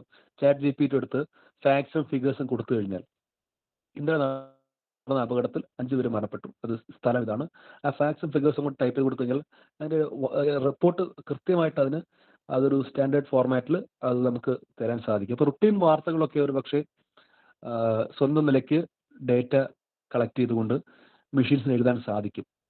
അതേസമയം ഒരു ഫീച്ചർ ആർട്ടിക്കിൾ അത് ഒരിക്കലും ഒരു മെഷീൻ എഴുതാൻ സാധിക്കും തോന്നുന്നില്ല. അങ്ങനെ മെഷീൻ എഴുതുകയാണെങ്കിൽ it will be mimicking, it not be creating a new thing എന്ന് വിശ്വസിക്കുന്നു. അത് പറ്റില്ല, നിലവിൽ ഉള്ള സിസ്റ്റംസൊന്നും അതിന് കേപ്പബിൾ അല്ല എന്നുള്ളതാണ് ന്യൂറോ സയന്റിസ്റ്റുകളൊക്കെ പറയുന്നത് നമുക്ക് മനസ്സിലാക്കാൻ സാധിക്കുന്ന. അത് എതിർക്കുന്ന, തിരിച്ചു പറയുന്ന ആൾക്കാരുണ്ടാവും. Even not even neuroscientist, linguist like Noam Chomsky പറഞ്ഞത്, he is disappointed with the kind of development of these technologies എന്ന് പറഞ്ഞു. അതായത് ഡിസപ്പോയിന്റഡ് ഇൻ ദ സെൻസ്, ഈ പ്രതീക്ഷ നിലവാരമില്ല, അതിന് ഒരിക്കലും ഒരു ഹ്യൂമൻ ബീയിങ്ങിനെ റിപ്ലിക്കേറ്റ് ചെയ്യാൻ സാധിക്കുന്ന ഒരു തരത്തിലേക്കൊന്നും ആ ഡെവലപ്മെന്റ് എത്തിയിട്ടില്ല എന്ന് ചോംസ്കിയെ പോലുള്ള ആൾക്കാർ പറഞ്ഞ് കേൾക്കാം. അപ്പം ഈ റുട്ടീൻ ജോബ്സ് ഒക്കെ നഷ്ടപ്പെടുമായിരിക്കും, പക്ഷെ പുതിയ പുതിയ ഓപ്പർച്യൂണിറ്റീസ് വരുമെന്നുള്ളതാണ്. നമ്മുടെ കമ്പ്യൂട്ടറിനെ എതിർത്ത പോലെ തന്നെ, അല്ലെ, കമ്പ്യൂട്ടറിന്റെ വരവ് എങ്ങനെയാണ് കുറെ ജോബ്സുകൾ ഇല്ലാതാക്കിയത്, അതേസമയം കുറെ അധികം പുതിയ ജോബുകൾ സൃഷ്ടിച്ചു. ഫിസിക്കലി അല്ലെങ്കിൽ മെന്റലി നമുക്ക് അത്രയും നമ്മളെ ലേബറിൽ നിന്ന് കുറെ സേവ് ചെയ്യുന്നുണ്ട് ഇത്തരം മെഷീൻസ്. അതുപോലെ തന്നെ ആർട്ടിഫിഷ്യൽ ഇന്റലിജൻസിന്റെ ഭാഗത്തു നിന്നും പ്രതീക്ഷിക്കാം, തൽക്കാലം നമുക്കിങ്ങനെ പ്രതീക്ഷിക്കാം. ഒരുപാട് നമ്മൾ ഇതിനെ ഒരു ഭീതിയോടെ തൽക്കാലം കാണണ്ട, കാരണം ഇതിന്റെ പിന്നിലൊക്കെ മനുഷ്യരുണ്ട്. അപ്പോൾ അതിൽ നല്ല മനുഷ്യരും മോശം ആൾക്കാരും ഉണ്ട്.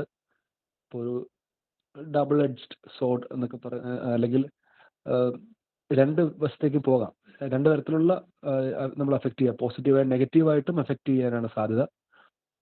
അപ്പോൾ ആ ഒരു പോസിറ്റീവായിട്ടുള്ള കാര്യങ്ങൾ കൂടുതൽ സംഭവിക്കട്ടെ എന്നുള്ളൊരു ഒരു പോസിറ്റീവ് നോട്ടിൽ നമ്മൾ നിൽക്കുന്നതായിരിക്കും നല്ലതെന്ന് തോന്നുന്നു. പുതിയ ജോബ്സ് ക്രിയേറ്റ് ചെയ്യും, ഓഫ് കോഴ്സ് അത് ക്രിയേറ്റ് ചെയ്യും, സംശയമൊന്നുമില്ല. മീഡിയ സെക്ടറിൽ നമ്മൾ പ്രതീക്ഷിക്കുന്ന ജോബുകൾ എന്ന് പറഞ്ഞാൽ ഈ AI സിസ്റ്റംസിന് സ്ക്രൂട്ടനൈസ് ചെയ്യുക. ഇപ്പോൾ ആൽഗറിതംസുമായിട്ട് ബന്ധപ്പെട്ട് എന്താണ് അക്കൗണ്ടബിലിറ്റി റിപ്പോർട്ടിംഗ് എന്ന് പറഞ്ഞ ഏരിയ ഡെവലപ്പ് ചെയ്ത് വന്നിട്ടുണ്ട്. അതായത് ആൽഗറിതംസിന് നമുക്കിപ്പോൾ ഈ ആൽഗറിതം എന്താണെന്ന് നമുക്ക് അറിയാമായിരിക്കും അല്ലേ. ഇപ്പം ഫോർ എക്സാമ്പിൾ ഗൂഗിൾ സെർച്ച് പ്രവർത്തിക്കുന്ന ഒരു ആൽഗറിതത്തിൻ്റെ ബേസിലാണ്. നമ്മളതിൽ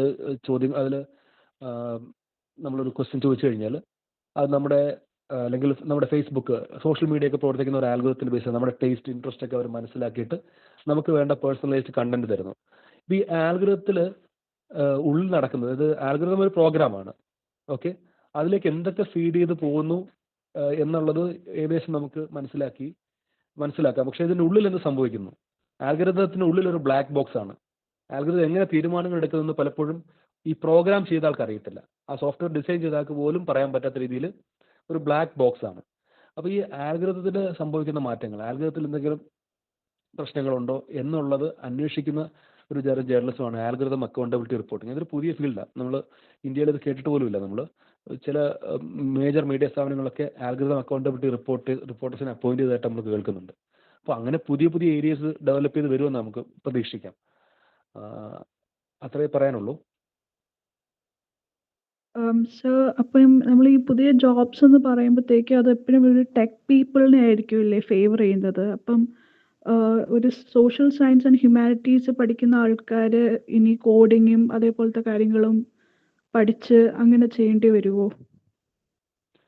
ഇല്ല, കോഡിങ് പഠിക്കണമെന്ന് വെച്ചാൽ, അല്ലെങ്കിൽ ടെക് പഠിക്കണമെന്ന് വെച്ചാൽ ചില കാര്യങ്ങൾ പഠിക്കേണ്ടി വരും. ഇപ്പോൾ ഞങ്ങളുടെ ഏരിയയിലെ ടീച്ചേഴ്സ് വളരെ അടുത്ത് തന്നെ പഠിക്കേണ്ടി വരുന്ന ചില കാര്യങ്ങൾ, ഇപ്പോൾ ഓൾറെഡി പഠിച്ചു തുടങ്ങിയിട്ടുള്ള കുറേ കാര്യങ്ങൾ, ഇപ്പോൾ ഡേറ്റ അനാലിസിസ് പഠിക്കേണ്ടി വരും. അതിന് വേണ്ടിയിട്ട് സോഫ്റ്റ്വെയർസ്, പൈത്തൺ, R, അത്തരം കാര്യങ്ങൾ പഠിക്കുകയും ഭാവിയിൽ കൂടുതലായി പഠിക്കേണ്ടി വരികയും ഒക്കെ ചെയ്യാറുണ്ട്. അതുപോലെ ഓരോ ഏരിയസിലെ ആൾക്കാരും പുതിയ ടെക്നോളജി പഠിക്കേണ്ടി വരും.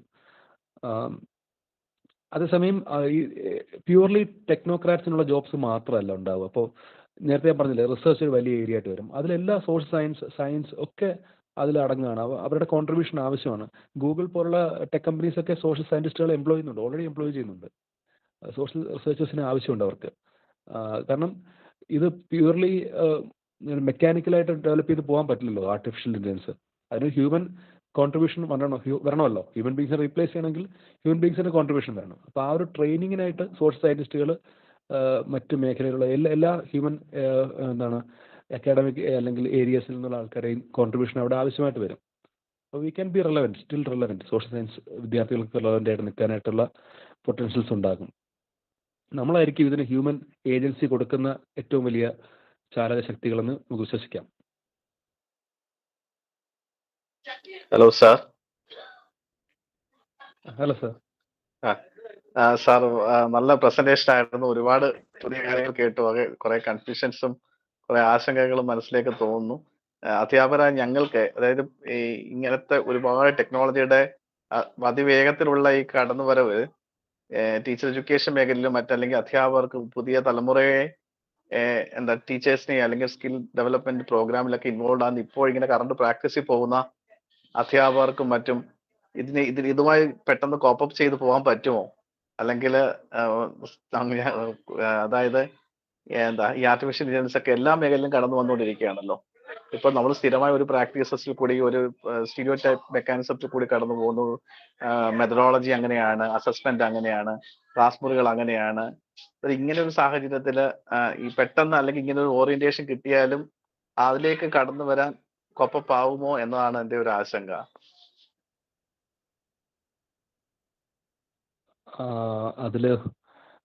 അതിലൊരു ആൻസർ എനിക്ക് പെട്ടെന്ന് പറയാൻ പറ്റില്ല. പക്ഷെ എൻ്റെ അനുഭവത്തിൽ നിന്നൊരു കാര്യം പറയാം. നമ്മൾ ടീച്ചേഴ്സിന് ഈ പാൻഡമിക്കിന് മുൻപ് 2 കൊല്ലം മുമ്പ് തന്നെ എനിക്ക് തോന്നുന്നു അറൗണ്ട് 2016-17 ഒക്കെയാണെന്ന് തോന്നുന്നു, ടീച്ചേഴ്സിന് ഡിജിറ്റൽ ടെക്നോളജി ട്രെയിനിങ്ങുകൾ സ്കൂൾ ലെവലിൽ കൊടുത്തിരുന്നു.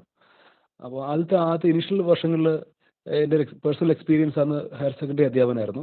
നമ്മുടെ ഒരു സോഷ്യൽ സയൻസ് അധ്യാപകരുടെ ട്രെയിനിങ് കഴിഞ്ഞ സമയത്ത് ഒരു പർട്ടിക്കുലർ അധ്യാപകൻ എഴുതിയിട്ട് ചോദ്യമാണ്, കുറേ സോഫ്റ്റ്വെയർസ് ഒക്കെ പഠിപ്പിച്ചു.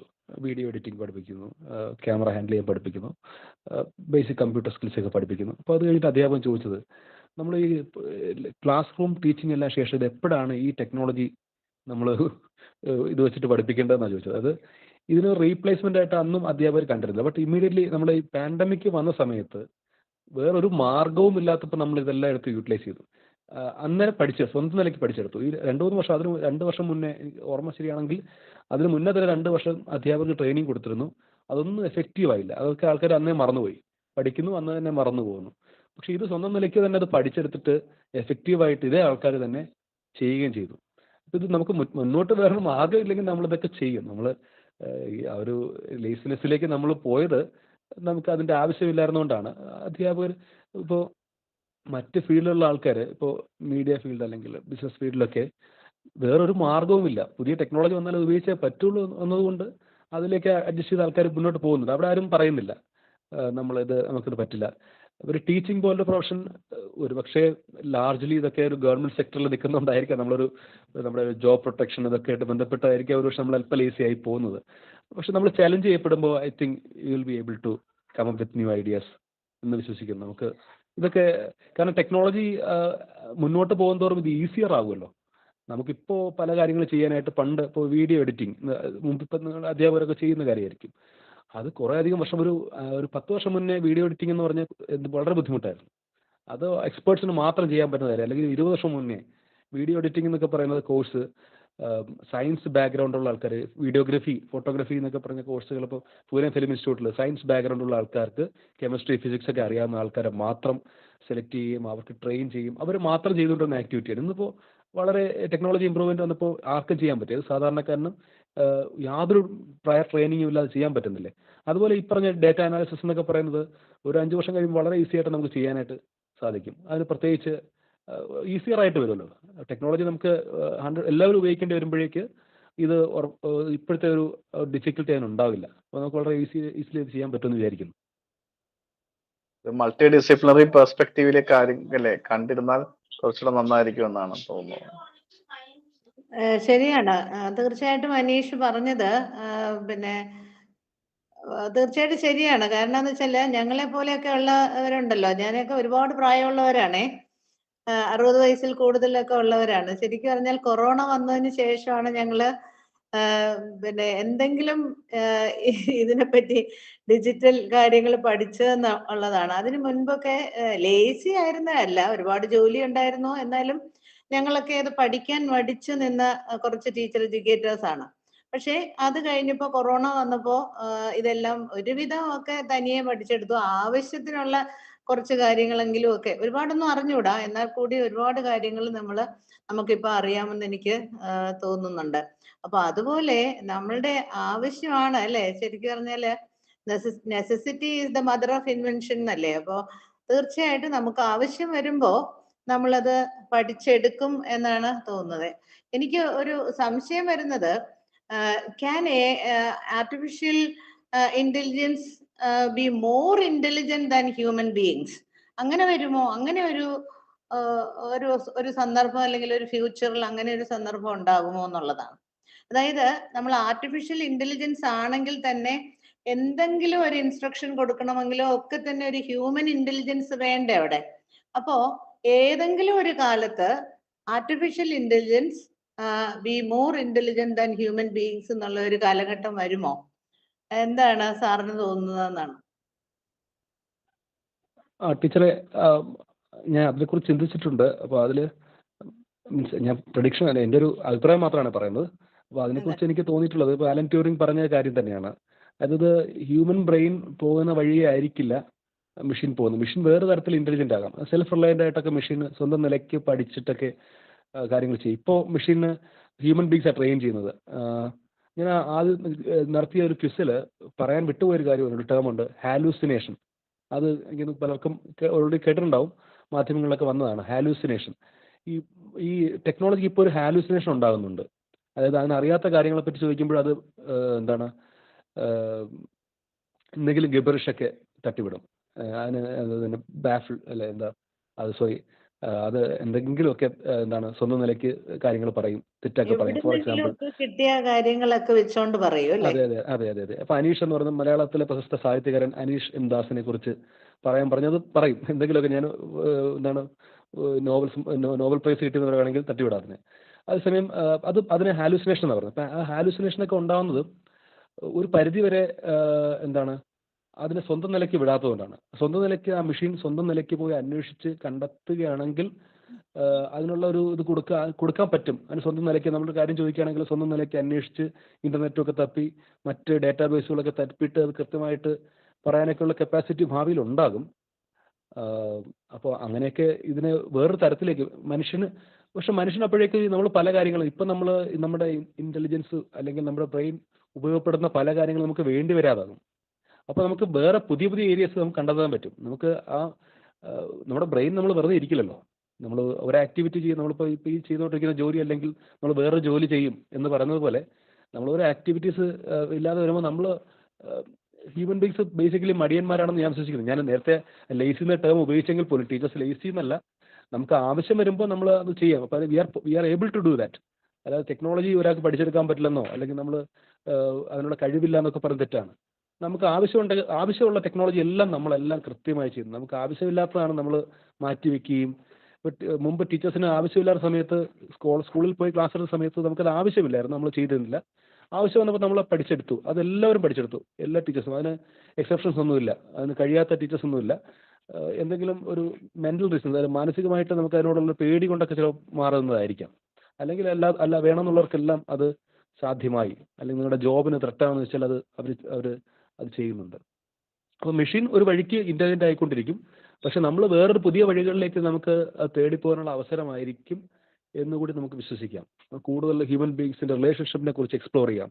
ഹ്യൂമൻ റിലേഷൻഷിപ്പ് നമുക്ക് കൂടുതൽ ഫ്രീ ടൈം കിട്ടുകയാണെങ്കിൽ അത്തരം കാര്യങ്ങളിലേക്ക് നമുക്ക് എക്സ്പ്ലോർ ചെയ്യാനുള്ള അവസരം കിട്ടില്ലേ? അങ്ങനെയൊക്കെ ചിന്തിക്കാം എന്ന് ഞാൻ കരുതുന്നു. ഇതുപോലെ ChatGPT എന്ന് പറയുന്നത് ശരിക്കും പറഞ്ഞാൽ ഒരുപാട് it gives a lot of incorrect things അല്ലേ?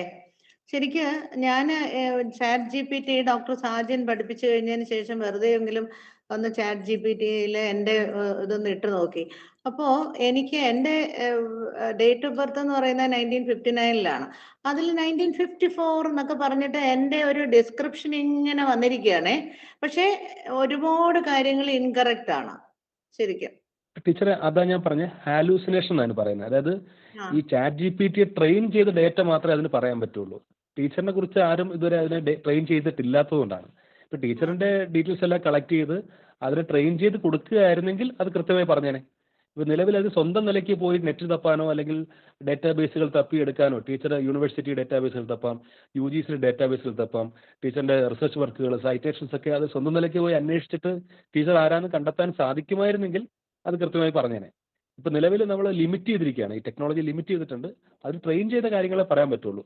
അപ്പോൾ അതൊരു ഇപ്പം ChatGPT എന്താണെന്ന് മനസ്സിലാക്കിയാൽ നമുക്ക് ഈ പ്രശ്നം മനസ്സിലാവും. അതൊരു ലാർജ് ലാംഗ്വേജ് മോഡലാണ്. അതിന് മനുഷ്യനെ പോലെ ഡേറ്റ അല്ലെങ്കിൽ ലാംഗ്വേജ് ജനറേറ്റ് ചെയ്യാനും മനുഷ്യനെ പോലെ ലാംഗ്വേജ് മനസ്സിലാക്കാനും ആ ഇൻഫർമേഷൻ ആ കോഡുകൾ മനസ്സിലാക്കാനുള്ളൊരു കപ്പാസിറ്റി ഉള്ളൊരു സംഗതിയാണ്. അതിന് ലോകത്തുള്ള മുഴുവൻ അറിവും അതിന് നിലവിലില്ല. അപ്പോൾ അത് മനസ്സിലാക്കി അത് ഉപയോഗപ്പെടുത്തുകയാണെങ്കിൽ അതിനെ പോസിറ്റീവായിട്ട് യൂട്ടിലൈസ് ചെയ്യാം. ഇപ്പോൾ ഫോർ എക്സാമ്പിൾ ടീച്ചർ കുറച്ച് ഫാക്ട്സ് അതിന് കൊടുത്തിട്ട് അതിനോട് ഒരു പാരഗ്രാഫ് അതിനെക്കുറിച്ച് എഴുതരാൻ പറഞ്ഞാൽ എഴുതരും. അല്ലെങ്കിൽ ടീച്ചർ ഒരു സെൻറ്റൻസ് എഴുതി ഒരു പാരഗ്രാഫ് എഴുതി അത് കൊടുത്തിട്ട് അതിൻ്റെ സ്പെല്ലിങ്ങും ഗ്രാമറും കറക്റ്റ് ചെയ്ത് തരാൻ പറഞ്ഞാൽ അത് കറക്റ്റ് ചെയ്ത് തരും. അതൊക്കെ അതിന് ലാംഗ്വേജ് പ്രോസസ്സിംഗ് ആയിട്ടുള്ളൊരു സാധനമായിട്ട് കരുതിയാൽ മതി. അതിനൊരു നോളജ് റെപ്പോസിറ്ററി ആയിട്ട് കരുതരുത്. അതിന് നോളജിൻ്റെ ഒരു വാക്കിംഗ് എൻസൈക്ലോപീഡിയ എന്നൊക്കെ പറയുന്ന ഒരാളായിട്ട് ChatGPT കാണാൻ വരുന്നാൽ മതി. ഓക്കെ. ഹാലൂസിനേഷൻ എന്താണെന്ന് ഹാലൂസിനേറ്റ് ചെയ്യും. ഇതിങ്ങനെ എന്താണ് തട്ടിവിടും. നമ്മുടെ നാട്ടിൻപുറത്ത് ചില ആൾക്കാരുണ്ടല്ലോ, കേശവൻ മാമൻ എന്നൊക്കെ തമാശ ഇവിടെ വൈഫ് ഇവിടുന്ന് പറയാം, കേശവൻ മാമൻ. അതായത് നമ്മൾ ഇങ്ങനെ തട്ടിവിടുന്ന ആൾക്കാർ തള്ളുന്നൊക്കെ പറയുന്നുള്ളൂ അല്ലേ? അങ്ങനെയുള്ള ഒരു പരിപാടി ഉണ്ട്. അത് അതിനറിയാത്ത കാര്യങ്ങളിലും ചോദിച്ചു കഴിഞ്ഞാൽ അത് ചിലപ്പോൾ ചിലപ്പോൾ പറയും അറിയില്ല എന്ന് കൃത്യമായിട്ട് പറയും. പക്ഷെ നമ്മൾ അതിനോടൊരു ഇംപ്രഷൻ ക്രിയേറ്റ് ചെയ്യാൻ നിങ്ങൾക്ക് അറിയാം ഇങ്ങനെ ഒരാളുണ്ട് എന്ന് പറഞ്ഞ് ബോധ്യപ്പെടുത്തി കഴിഞ്ഞാൽ ചിലപ്പോൾ അത് ഇല്ലാത്ത കാര്യങ്ങൾ പറഞ്ഞു തരും. അത് സംഭവിക്കും ടീച്ചർ, അത് സംഭവിക്കും. ഹാലൂസിനേഷൻ എന്താണെന്ന് അണ്ടർസ്റ്റാൻഡ് ചെയ്താൽ നമുക്ക് ആ പ്രശ്നം ഒഴിവാക്കാം. Thank you, Aneesh sir. Thank you, Peet Memorial Training College for this outstanding program. സാറേ, എനിക്കൊരു കാര്യം ചോദിക്കാനായിട്ടുള്ളത്, അതായത് അടുത്ത ലെവൽ ഓഫ്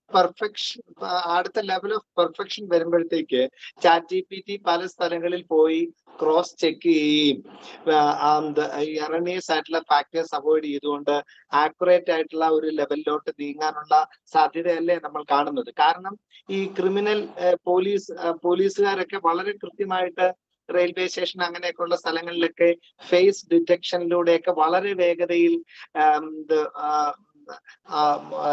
ആളുകളെ ഐഡന്റിഫൈ ചെയ്യുകയും ആ രീതിയിലോട്ട് ഒരു പ്രത്യേകമായിട്ട് പോലീസുമായിട്ട് ബന്ധപ്പെടുന്ന മേഖലയിൽ ഒത്തിരി അടുത്ത ലെവൽ ഓഫ് പെർഫെക്ഷനിലോട്ട് അവർ നീങ്ങിയിട്ടുണ്ടല്ലോ. അതുപോലെ നമുക്ക് ആർട്ടിഫിഷ്യൽ ഇന്റലിജൻസിലും അടുത്ത നെക്സ്റ്റ് ലെവൽ ഓഫ് പെർഫെക്ഷനിൽ ഇപ്പം ഡോക്ടർ MS ഗീതയെ പറ്റി ചോദിച്ചു കഴിഞ്ഞാൽ പല സോഴ്സസിൽ പോയി ക്രോസ് ചെക്ക് ചെയ്ത് അതിന്റെ എറേഴ്സ് ഒഴിവാക്കി കറക്റ്റ് ആയിട്ടുള്ള ഒരു സാധനം തരുന്ന ഒരു ലെവല് ഉടനെ തന്നെ നമുക്ക് കിട്ടില്ലേ എന്നുള്ളതാണ് എനിക്ക് ചോദിക്കാനുള്ളത്. സാർ, ഞാൻ അതാണ് എക്കണോമിക്സിനെ കുറിച്ച് പറഞ്ഞത്. അതിന്റെ എക്കണോമിക് റീസൺസ് ഞാൻ പറഞ്ഞതിന്റെ കാര്യം അതാണ്. അതായത് നമുക്ക് ഓൾ പവർഫുൾ AI എന്നുള്ള, അല്ലെങ്കിൽ എന്താണ്, സെൽഫ് റിലയൻ്റ് ആയിട്ടുള്ള AI ഉടനെ കിട്ടാൻ സാധ്യത കുറവാണ്. കുറേയൊക്കെ കൺട്രോള് ഈ കമ്പനീസ് കൊണ്ടുവരാൻ സാധ്യതയുണ്ട്. കാരണം ഇപ്പോൾ ജോബ് ലോസ് എന്നൊക്കെ നമ്മൾ പറയും ജോബ്സ് ഇല്ലാതാവുമെന്ന് പറയുമ്പോൾ ഈ ബിഗ് ടെക് കമ്പനീസ് ഇത് ഓൺ ചെയ്യുന്ന കമ്പനീസിന്റെ മാർക്കറ്റ് ഇടിയാണ്. അവരുടെ കൺസ്യൂമേഴ്സിന്റെ ആണ് ഈ ജോബ് പോകുമെന്ന് പറഞ്ഞാൽ അവരുടെ കൺസ്യൂമേഴ്സാണ്. നമുക്ക് അവരുടെ കൺസ്യൂമേഴ്സാണ്. അപ്പോൾ നമ്മുടെ ജോബ്സ് പോവുക, നമ്മുടെ വരുമാനം ഇല്ലാതാകുക, ഈവൻ ബിഗ് ടെക് കമ്പനീസിന്റെ എക്സിസ്റ്റിംഗ് ടെക്നോളജീസ് ഇല്ലാതാകുക. അപ്പോൾ അങ്ങനെ ഒരു സാഹചര്യം അവർ ഉണ്ടാക്കി എടുക്കില്ല. ഇപ്പോൾ പോലീസിങ്ങിന്റെ കാര്യത്തിലായാലും ഒക്കെ മെഷീൻസിന് ഫുൾ കൺട്രോൾ കൊടുത്തു കഴിഞ്ഞാൽ ഒരുപാട് ജോബ്സ് ഇല്ലാതാവും, അല്ലെങ്കിൽ ഒരുപാട് സെക്ടേഴ്സ് ഇല്ലാതാവും. അപ്പോൾ അങ്ങനെ ഒരു ഒറ്റയടിക്കൊരു ചേഞ്ച് നമുക്ക് വളരെ കൺട്രോൾ ചെയ്ത്, വളരെ ലിമിറ്റ് ചെയ്ത്, പിന്നെ ഗവൺമെന്റ്സ് തന്നെ വലിയ കൺട്രോൾ കൊണ്ടുവരാൻ സാധ്യതയുണ്ട്. ഓൾറെഡി നമ്മൾ കാണുന്നുണ്ട് പല രാജ്യങ്ങളും പല ടെക്നോളജീസ് ബാൻ ചെയ്യുന്നു. ഇപ്പോൾ ക്ലോണിങ്ങിന് എങ്ങനെയാണ് ഒരു നിരോധനം വന്നത്, അതുപോലെ തരത്തിൽ ഈ സയന്റിഫിക് എക്സ്പെരിമെന്റ്, ഇത്തരം ചില സയന്റിഫിക് എക്സ്പെരിമെന്റുകൾക്ക് നിരോധനം വരുന്നത് പോലെ നിരോധനങ്ങൾ ഏർപ്പെടുത്താനായിട്ട് ഗവൺമെന്റുകളും ഇന്റർനാഷണൽ ഏജൻസീസും ഒക്കെ വന്നേക്കാം. അതിൽ എക്കണോമിക്സ് ഒരു വലിയ ഫാക്ടറാണ്. ഈ കോർപ്പറേറ്റ് കമ്പനീസും ഒക്കെ വലിയ ഫാക്ടർ ആകാം. അപ്പോൾ അവരുടെ ബിസിനസ് നശിക്കുന്ന രീതിയിൽ, പ്രോഫിറ്റ് നശിക്കുന്ന രീതിയിലേക്കൊന്നും എത്തിക്കില്ല. അതുപോലെ അത്തരം സാഹചര്യങ്ങളിലേക്ക് പോകാനായിട്ട് ഈവൻ ഒരു ഹ്യൂമൻ കൺസിഡറേഷൻ അവിടെ നിൽക്കട്ടെ, ഹ്യൂമൻ വാല്യൂസ് ഒക്കെ എന്താണ് അത്തരം താല്പര്യങ്ങൾ ഇല്ലെങ്കിൽ പോലും, ഇല്ലാത്ത കോർപ്പറേറ്റ് കമ്പനികൾ പോലും ഇതിന് തടസ്സം നിൽക്കാൻ സാധ്യതയുണ്ടെന്ന് ഞാൻ പറഞ്ഞു വെക്കുന്നത്. ഓക്കെ, നമ്മുടെ ഹ്യൂമൻ ബീങ്സിനെ അഫക്റ്റ് ചെയ്യുന്നത് പോലെയല്ല, അവരുടെ ഫാക്കൽറ്റി, നമ്മുടെ എക്സിസ്റ്റൻസിന് കൺസേൺ അതുകൊണ്ട് മാത്രമല്ല, ഈ ഒരു പ്രോഫിറ്റ് ഡ്രിവൺ ആയിട്ടുള്ള സൊസൈറ്റി ആയതുകൊണ്ട് കൂടി, ഒരു മെറ്റീരിയൽ സൊസൈറ്റി ആയെന്ന ആംഗിളിൽ ചിന്തിച്ചാൽ പോലും ഇതിനെ കുറേയൊക്കെ കൺട്രോൾ ചെയ്ത് നിർത്താനായിട്ടാണ് സാധ്യത കാണുന്നത്.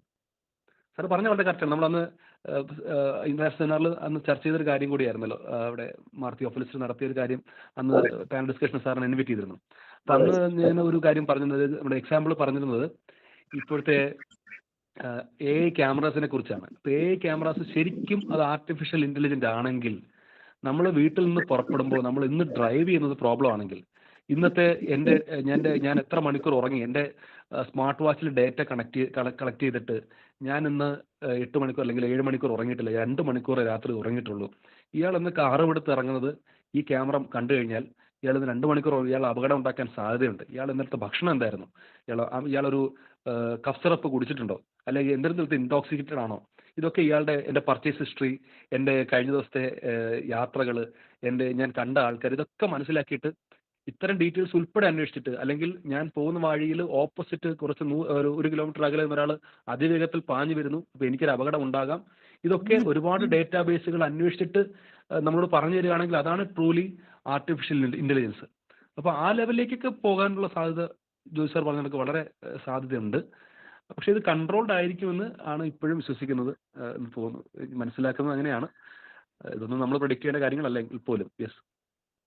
സാറേ, ഞാൻ ഇതുമായിട്ട് ബന്ധപ്പെട്ട് ഈ ടെസ്ലയുടെ ഒരു സംഭവത്തെ പറ്റിയുള്ള ഒരു കാര്യം, ടെസ്ല റോഡില് എവിടെങ്കിലും ഒരു ചെറിയ ഒരു കുഴി ഉണ്ടാവുകയാണെന്നുണ്ടെങ്കിൽ പോലും അതിലെ കടന്നു പോകുന്ന ആദ്യത്തെ കാറ് തന്നെ ആ ഡേറ്റ ബാങ്ക് കറക്റ്റ് ആയിട്ട് ടെസ്ലയിൽ എത്തിക്കുകയും പിന്നെ തൊട്ട് പിന്നാലെ വരുന്ന വണ്ടിക്ക് പോലും അതനുസരിച്ച് കറക്റ്റ് ആയിട്ട് മൂവ് ചെയ്യാൻ പറ്റുമെന്ന് വായിച്ചായിരുന്നു. അതാണ് ഞാൻ അങ്ങനെ പറഞ്ഞത്. ഭയങ്കര ആക്യുറസിയിലോട്ട് ടെസ്ല കാറിന്റെ ഡ്രൈവർലെസ് കാറിന്റെ ഒക്കെ സംഭവങ്ങളിലോട്ട് വന്നിട്ടുണ്ട്. ആക്സിഡന്റും ഉണ്ടാവുന്നുണ്ട്. അതെ അതെ അതെ അത് നമ്മൾ അത്തരം ഫീച്ചേഴ്സ് ഇപ്പം ഗൂഗിൾ പോലുള്ള കമ്പനീസ് അവർ നമ്മൾ എപ്പോഴും ഉപയോഗിക്കുന്ന ഗൂഗിൾ മാപ്സിലൊക്കെ അത്തരം ഫീച്ചേഴ്സ് അവർ മുന്നോട്ട് കൊണ്ടുവരുന്നുണ്ട്. അത്തരം ചെറിയ ചെറിയ ഫീച്ചേഴ്സ് ഉണ്ട്. പക്ഷേ ഇതിനകത്തൊക്കെ ഒരു പ്രൈവസി ഇഷ്യൂ, എത്തിക്കൽ ഇഷ്യൂസ് ഒക്കെ ഉണ്ട്. നമ്മുടെ പ്രൈവസി ഇൻട്രൂഷൻ അതൊക്കെ വരുന്നുണ്ടല്ലോ. അപ്പോൾ അത് ഇതിൽ ഇത്തരം എന്താണ് സാധ്യതകൾ അഡ്വർടൈസേഴ്സ് ഉപയോഗിക്കും, കമ്പനീസ് അവരുടെ മാർക്കറ്റിങ്ങിന് വേണ്ടി ഉപയോഗിക്കാം. അങ്ങനെയൊക്കെയുള്ള പ്രോബ്ലംസ് ഉണ്ട്. ഫോർ എക്സാമ്പിൾ, ഒരു ഇൻഷുറൻസ് കമ്പനി അവരുടെ ഇൻഷുറൻസ് ക്ലെയിമുകൾ ഡിനൈ ചെയ്യുന്നതിന് ഇത്തരം ഡേറ്റ ഉപയോഗിക്കാം. അല്ലെങ്കിൽ ഇത്തരം ഡേറ്റാസ് മാനിപ്പുലേറ്റ് ചെയ്തുകൊണ്ട് ഒരാൾക്ക് വേണമെങ്കിൽ, ഇപ്പോൾ ഒരു ഹോസ്പിറ്റലിന് വേണമെങ്കിൽ, ഞാൻ ഒരു എക്സാമ്പിൾ പറയുകയാണ്, ഹോസ്പിറ്റൽസിന് കുറ്റം പറയല്ല, ഇപ്പോൾ ഒരു ഹെൽത്ത് ഇൻഡസ്ട്രി ഡൗൺ ആണെങ്കിൽ പേർപ്പസ്ഫുള്ളി ഇത് മാനിപ്പുലേറ്റ് ചെയ്തുകൊണ്ട് അവർക്ക് ആക്സിഡൻസ് ക്രിയേറ്റ് ചെയ്യാം. അങ്ങനെയൊക്കെ ഒരു പക്ഷേ ഒരുപാട് നെഗറ്റീവ് സൈഡ്സ് ഉണ്ട്. അതുകൊണ്ട് അതൊക്കെ മുന്നിൽ കണ്ടിട്ടായിരിക്കും ഇതുമായിട്ട് ബന്ധപ്പെട്ട ഏജൻസികളൊക്കെ ഇതിനെ നിയന്ത്രിക്കുകയും മുന്നോട്ട് കൊണ്ടുപോയി ചെയ്യുന്നു തോന്നുന്നു. Thank you sir. Thank you sir. Thank you.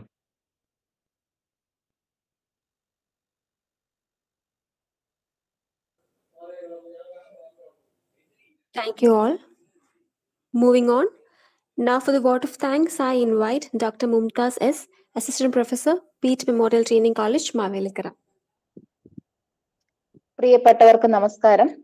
Pete memorial training college Mavelikara, DIET Alappuzha and CTEF Kerala chapter ചേർന്ന് നടത്തുന്ന ദ ഫ്രീ വോയിസിന്റെ മൂന്നാമത്തെ ടോക്കാണ് ഇപ്പോൾ കഴിഞ്ഞത്.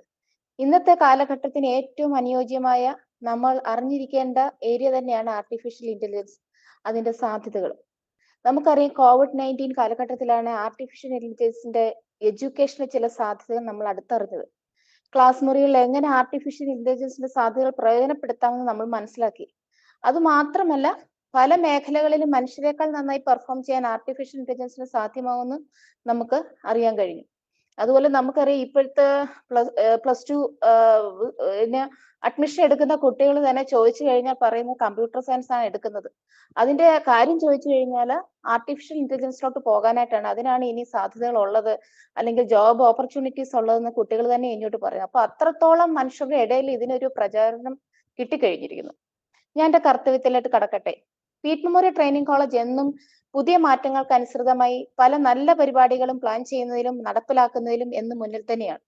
എക്കാലവും അതിനുതകുന്ന ഭരണ നേതൃത്വം നമുക്ക് ഉണ്ടായിട്ടുണ്ട്. അതിന് നമ്മുടെ ബഹുമാനപ്പെട്ട പ്രിൻസിപ്പൽ ഡോക്ടർ മറിയാമ്മ മാത്യു എന്നും ഞങ്ങളോടൊപ്പം ചേർന്ന് നിന്ന് ഏത് പ്രോഗ്രാമിനും എല്ലാ പിന്തുണയും നൽകാറുണ്ട്. ടീച്ചറിനോടുള്ള നന്ദി സ്നേഹവും ഈ അവസരത്തിൽ അറിയിച്ചുകൊള്ളുന്നു. അടുത്തതായി, പീറ്റ് മെമ്മോറിയൽ ട്രെയിനിങ് കോളേജിനോട് ചേർന്ന് നിന്ന് ഈ പ്രോഗ്രാമിന് വേണ്ട എല്ലാ പിന്തുണയും നൽകുന്ന doctor Bindu KJ, principal, DIET Alappuzha, doctor Geetha MS, chairman CTEF Kerala chapter എന്നിവരോടുള്ള നന്ദിയും സ്നേഹവും അറിയിച്ചുകൊള്ളുന്നു. അടുത്തതായി, ആർട്ടിഫിഷ്യൽ ഇന്റലിജൻസിനെ പറ്റി താങ്ക് യു ടീച്ചർ. ഇത്ര ഭംഗിയായിട്ടാണ് നമ്മുടെ അനീസ് സർ ക്ലാസ് എടുത്തു തന്നത്. അതിന്റെ എല്ലാ സാധ്യതകളും, അതിന്റെ പോരായ്മകള്, അതുപോലെ ആർട്ടിഫിഷ്യൽ ഇന്റലിജൻസിന്റെ ഹിസ്റ്ററി എല്ലാം തന്നെ സാർ നമുക്ക് മനസ്സിലാക്കി തന്നു. അതുപോലെ തന്നെ സാറിന്റെ ഇൻട്രൊഡക്ഷൻ, ക്വിസസ് വഴിയുള്ള ടോപ്പിക് ഇൻട്രൊഡക്ഷൻ വളരെ നന്നായിരുന്നു സർ. ഇത്രയും ഭംഗിയായിട്ട് ഞങ്ങൾക്ക് ക്ലാസ് എടുത്തു തന്ന ഞങ്ങളുടെ പ്രിയപ്പെട്ട റിസോഴ്സ് പേഴ്സൺ അനീസ് സാറിനുള്ള നന്ദി സ്നേഹവും കോളേജിന്റെ പേരിലും പ്രോഗ്രാമിന്റെ പേരിലും അറിയിച്ചുകൊള്ളുന്നു. അടുത്തത് നമ്മുടെ IQAC coordinator doctor Velayudhan Nair sir.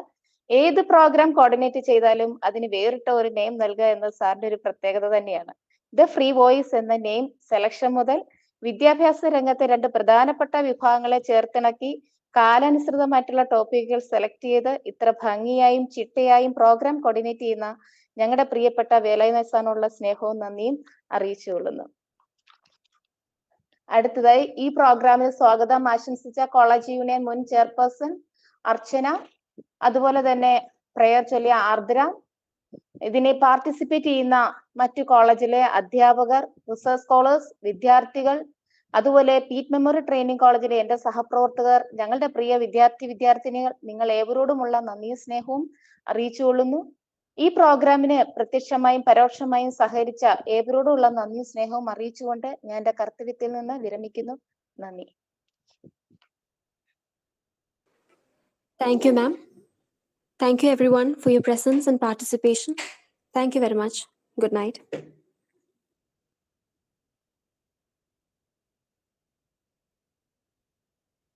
Thank you all. Thank you, Geeta teacher, Bindu teacher, Aneesh sir. Thank you, Mariamme. Thank you, Elu. Thank you, teacher. Thank you all. Good Bindu. night to all. Okay, thank you, teacher. Good night. Good night. Thank you, everyone, and good night.